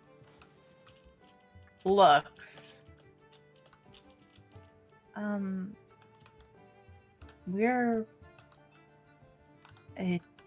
but we're supposed to...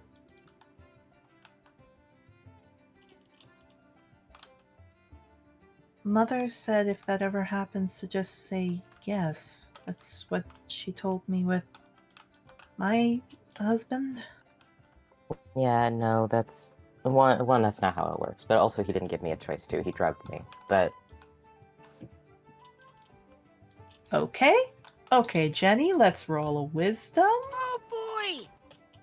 Deny, deny, deny! That makes sense! Mabel, she starts looking very panicked. yeah, just trying to comfort her. You do. I will say, people around who can see Mabel normally doesn't like touch. Jenny is hugging you really tight. Yeah, just blinks, hugs her back. I will say this. Mabel, Ray does not know who these people are, but you see Voltage Claw, like, spit out water as he's looking at you, and the other half-dragons are looking at you and Jenny, and then you again. Yeah, because I don't think Mabel told any of them that. No! So all of them are like, what? But more so, you're hugging someone. That too. Mabel, everyone at the table at the same time. Oh, that's why Mabel doesn't like being touched. Yeah, I also say, you see Voltage Claw whisper over to Belclick, I didn't think there was someone more messed up than him. Fair. Jesus Christ. Oh, don't worry, buddy. I got more to top on top of that. That was just the first incident, anyway. I'll say this. Brilliance just looks shocked and sad a bit. Mabel, before I move on to Yarrow, who would be the last one, can you roll me an insight on Jenny? Yes. I also, after this, have to go talk to Victor, don't I? You do. Though that will probably be next week's session. Yes. 20. That's enough. Mabel, you can decide how you feel about this. You know that feeling when you were told by other people, even if something's not okay and you're very scared by it and you don't like it, that that's just how it is, that's what happens, that's what you need to do? And then when someone finally tells you that's not right, that's not okay,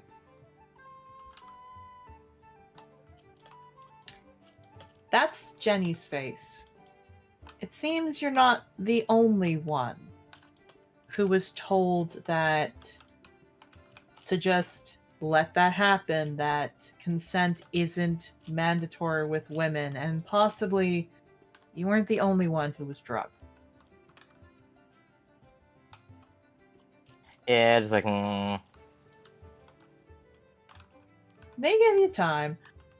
Yarrow, because Mabel's busy, Clover's sitting beside you as she's, like, taking bites of food. She's looking in the direction of Jenny and Mabel, and she's kind of, like, twiddling a bit of something in her hooves. I might not understand exactly how it is to be a woman, but I've been in that kind of I've been that brainwashed before, and I feel bad for her. She nods. I do, too. And she kind of just moves the food around a bit. Do you want to insight her? Yeah.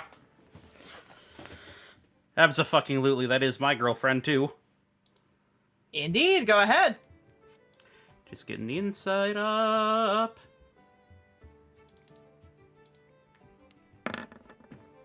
Oh. Okay. She does definitely feel bad about Jenny. She does. That is without a doubt. She feels bad for what's going on with Jenny. But it also seems like she's worried about Jenny spending a lot of time with Mabel. He looks over. Does she make you uncomfortable? No, that would make me a horrible person thinking that. And she just quickly bites some food. That's exactly what she's thinking, isn't it? Yeah.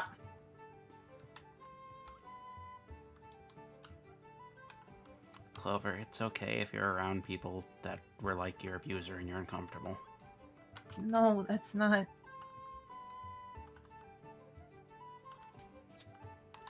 She sighs, looks to you. Okay. I'm worried Mabel's going to leave me.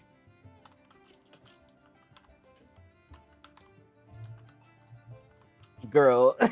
Yeah, Anyway. he just looks and blinks at Clover. Lamau. Clover, I've known the two of you for a month, and there's not a single chance in hell that I think that would happen. Just... She rubs her face. Let me explain, okay? Okay.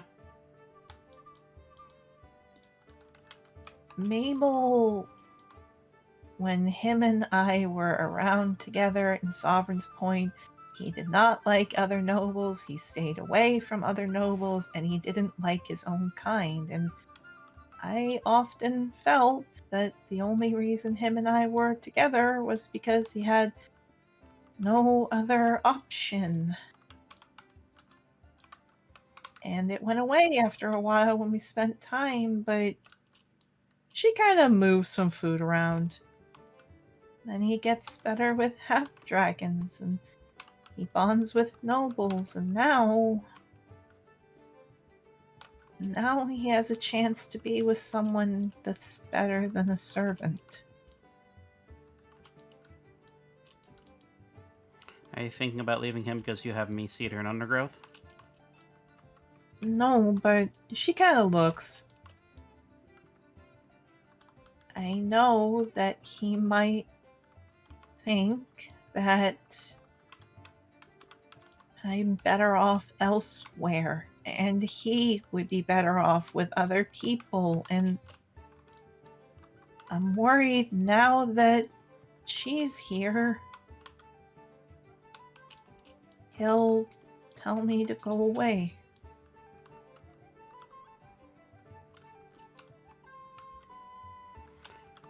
He looks at her a bit, and he reaches over and gives her a hug. I promise you, Yeah, you're the most important thing in his world. yeah, she nuzzles close. And because she will not tell Mabel this, and you get to hear this, I'm not the most important thing. What do you think is? I know I'm the spare. I know he's looking for Amelia. And if it came down to it, I don't think he'd pick me over her. And I think if she said not to...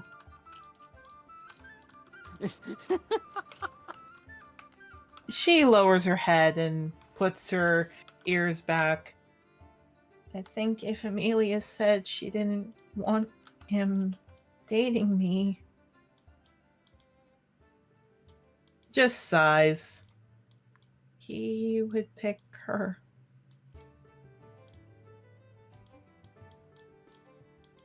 How long has it been since he's been with Amelia?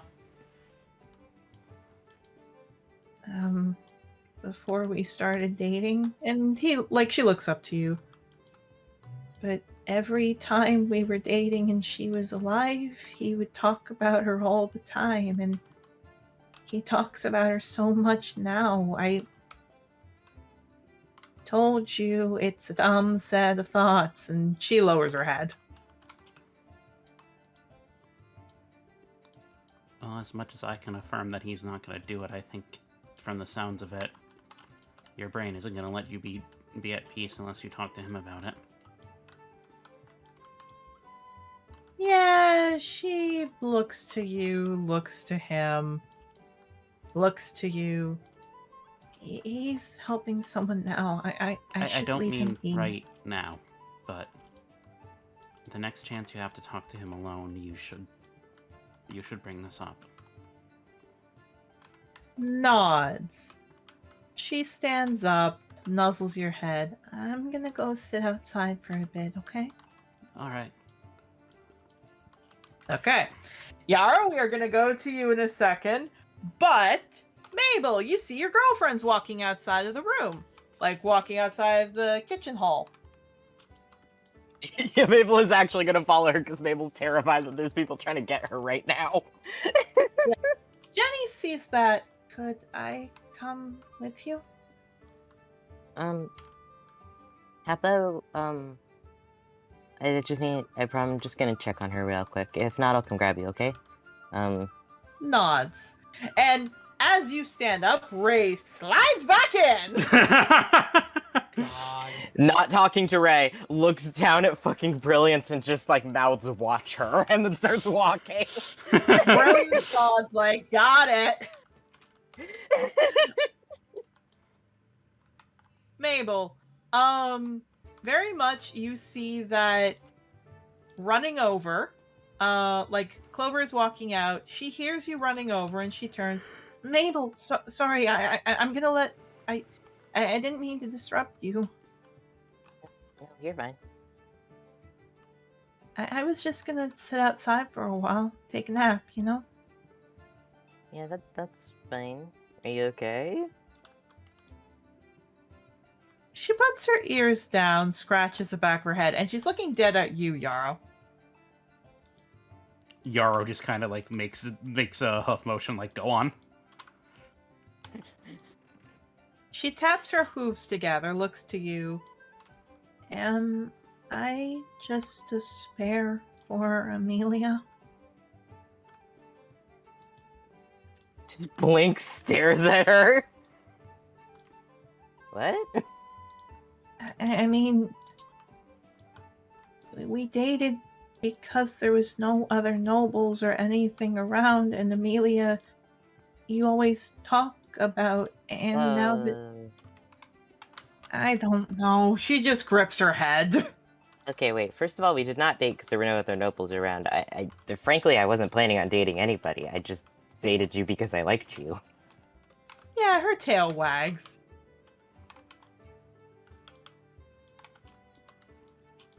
Just blinks. You're not a spare for Amelia. Frankly, I mean, I don't know how that shit works, but, like, I consider both of you a soulmate. I don't know if you can have two of those. Probably. Mabel, you get maybe 5 seconds in before she's kissing you. Yeah, just happy, like, oh boy. She's crying and kissing you and crying and kissing you. I will also say canonically, because this is a question I've been asked outside of session, if there was a scenario where Amelia made them choose, they would choose Clover and they would hate it, but they would choose Clover. Oh, dear God. Yeah, because Clover's the one that's been here for the last few years. Yes, yes, that is legitimately the reason. It's I love them both equally, but when it comes down to it, Clover's my children's mother. So like... Yeah. I will also say, just because I find this very sweet and cute, she looks over. So even with Jenny here, you're not thinking of leaving? No. She nods. I think it's just hormones being stupid.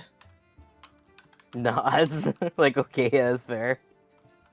She nuzzles. Can we go out for a nap? You can bring Jenny too.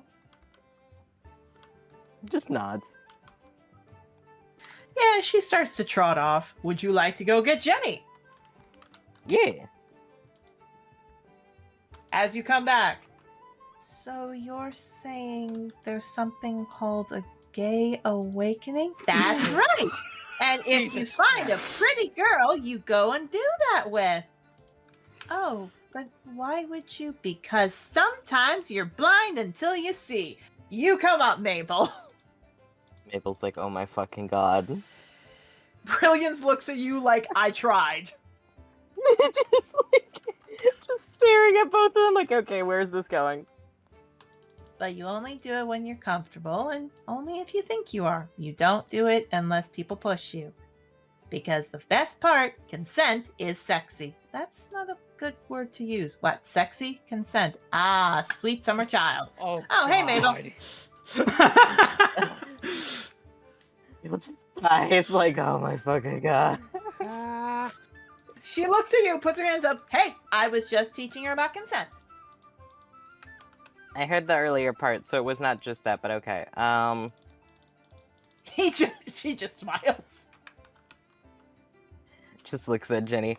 Do you want to come outside? Clover and I were gonna take a nap. Oh, yes, your friend. And she stands up. My Ray is girlfriend. like... She blinks.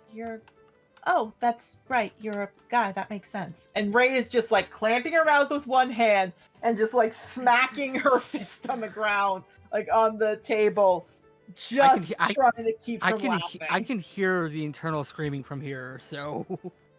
Mabel in their head like, well, our relationship isn't entirely straight because I'm also not a boy, but I'm also partially a girl, but I don't think your brain's ready to handle that, so... God. Oh, Nelly. Like, I don't think you're in a headspace for that right now, so let's not. No, Mabel, you go to sit with, Clover. Clover's already sleepy. She's curled up on your lap. Jenny sits beside you. She still is confused, but she leans against you as she takes a nap. Yeah. Yarrow! Yep. Yarrow. As you're about to talk to Cedar, suddenly you feel like someone grab your waist. Mm-mm. And looking down at you, because you're sitting down, so that's where she can grab your waist, is Primrose, your sister. Oh, hi, sis. Yeah, she smiles. You also see that your parents are walking up, and your mom looks down. Someone couldn't wait to see you. Give him space, Prim. At which point, Primrose goes, come on, we can go have some fun. Or you could train with me. Or we could talk about... And she's just looking at the other Bakura beside you. You're hurt. Yeah, sorry, he looks over at Cedar. I think we were actually gonna have a fight soon. In an hour or two. It's okay. You decide. I will say he looks at Methuselah. If that's okay, sir. Methuselah nods like, good, you know your place. Good. Okay. Well, I guess I got some time then. And he gets up and he kisses Cedar's cheek. You do. Methuselah looks over. The rest of us can spend time with you. Just decide where you want to go. So, Yarrow, do you want to go with your baby sister Primrose? Do you want to go with your mom, or do you want to go with your dad?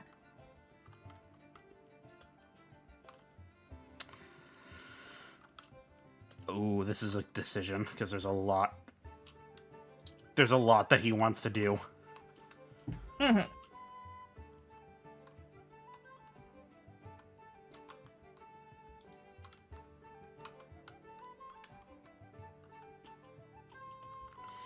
There's something that I want to talk to the both of you about first. But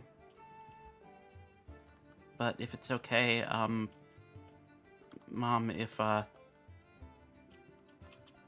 there's something that I kind of would want your opinion on, or want your help with. She's about to speak when Primrose goes, no, we should spend time. You spend time with Mama all the time. Which, your mom looks down at that and chuckles. Honey, it's please.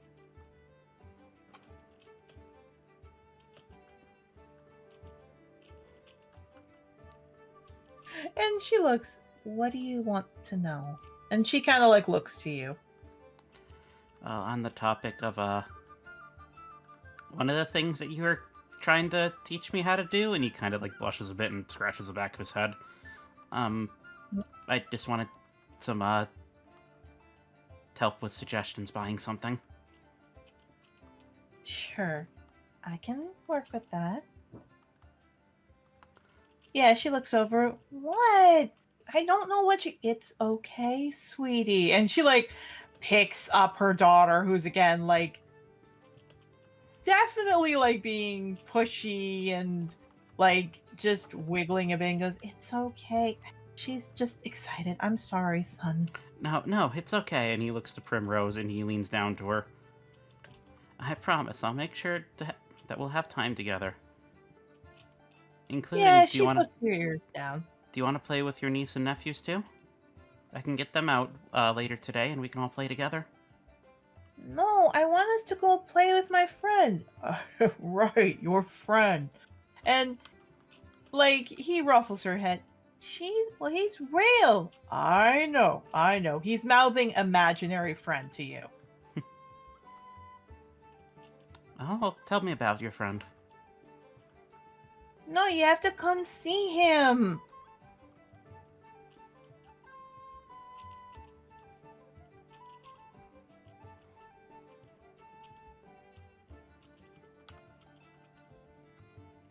He kind of looks over to his mom and kind of scratches his head. I'm good to stop over and see him first before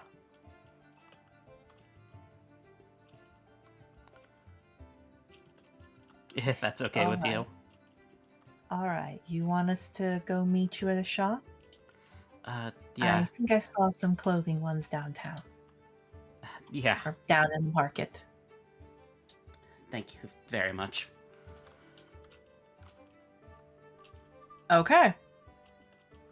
Yeah, Primrose smiles and goes, "Yay!" And she starts like trying to drag her in. Come on. I'm coming. Methuselah, in your you hear him grab your feel you grab your shoulder and whisper, "Just play along with it. We've never seen our friend." Of course. Yeah, she tugs you. Come on. I'm coming. Yeah, she drags you. I will say this: everyone, you do see Yarrow leave. Mabel, you are closest outside. Rustling, you are having time. Octavio, you do see Yarrow get dragged off. Do you want to follow him or do you want to stay? It kind of blinks at that. Nah, he's just gonna stay. You stay? Okay. Yep. Mabel, you are taking a nap, but you do see Yarrow getting dragged off. Do you want to stay or do you want to follow him? I'm just gonna stay. Okay. I'm having a nap. You have nap. So then I have to change the music. Yarrow, please get a wisdom save ready. Oh no! All right.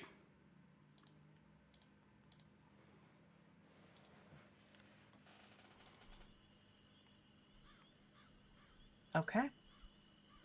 So Primrose goes dragging you off. Now, you know that the forest had a lot of dangerous stuff in it. Like, tons of dangerous stuff. But she starts walking right into the forest as she's dragging you. Come on! Maybe you should ride on Rosa if we're going in here. No, it's fine. He's okay. And just dragging you. Come on! All right.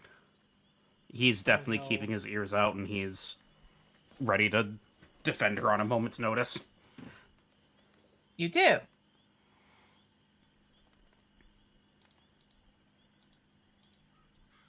So...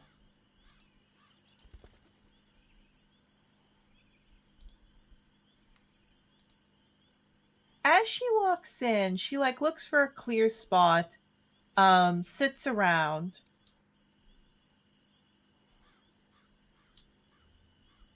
Looks to you. Okay, this is probably a good spot.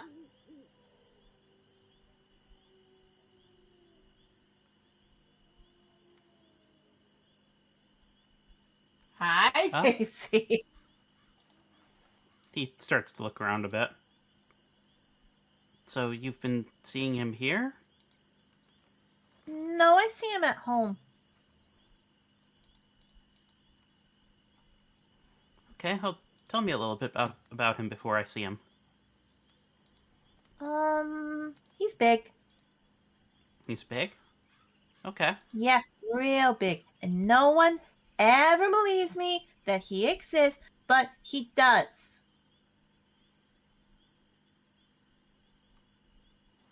All right.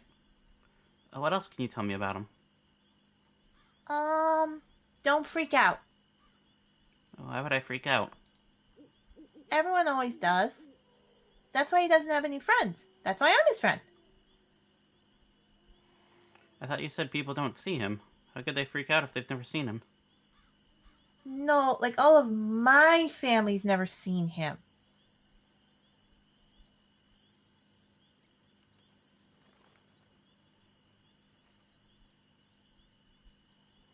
Okay.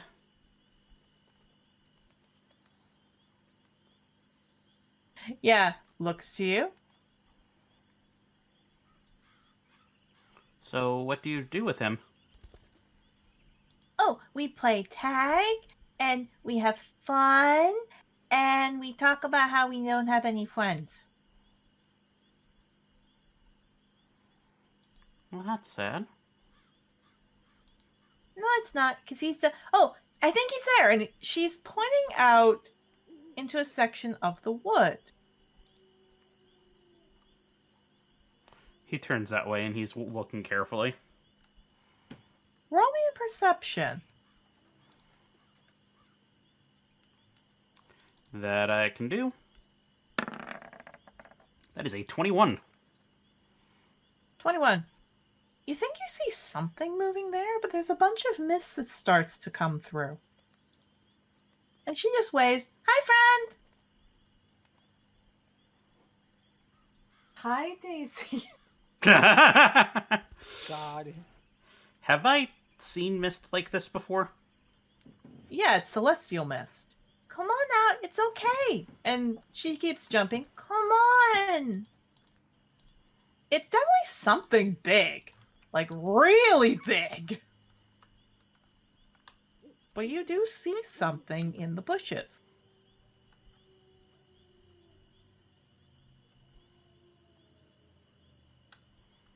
He blinks at that. Primrose? What's your friend's name? And she looks up. Deimos.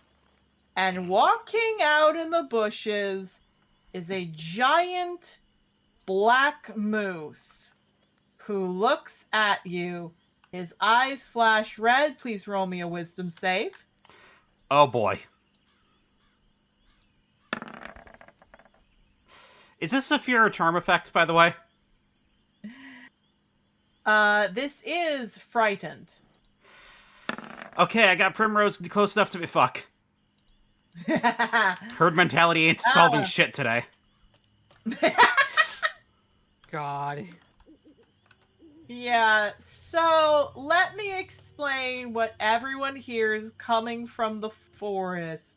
Because Octavio, it takes long enough that as you stretch out, because you see Rose walking out, I assume you'd follow her if she was, like, out there. You'd start to follow her. So you're a little out. Rustling, you and Alabaster are done. His room is actually closer to the left. He's in the Tiamat dorms. On the older side, he's actually feeling better. His window's open. And Mabel, you hear it the clearest because you're near there. All of you hear a blood-curdling scream from Yarrow. And that's where we're cutting it today, everybody. Oh boy. Well, wrestling looks like wrestling's gonna kill a man. Mabel's gonna stop you from killing him. That's also Mabel's friend. Oh God. No, what I mean is kill a man because someone made Yarrow scream. Okay. Indeed. But no, we got to see a lot more mentions of Celestials. We got to hear of Pallas, Dagger, Alexander, and now we get to see one that I have hinted at for a long time with players here, Deimos, the first son of Valdis, the minor celestial of phobia, misery, fear, fury, mental illness, pests, and deception and lies. For now, next week, we're going to continue on to see where this plays off. I hope you all have a fun time. Say goodbye, everybody. Bye-bye. Goodbye. Goodbye. I never thought I'd have wrestling commit a fuck. That's not a fuck, but okay. A moose bit. Exactly. A moose once bit my sister. Why don't you like singing, Yarrow? Because a moose ate my grandma. Jesus Christ.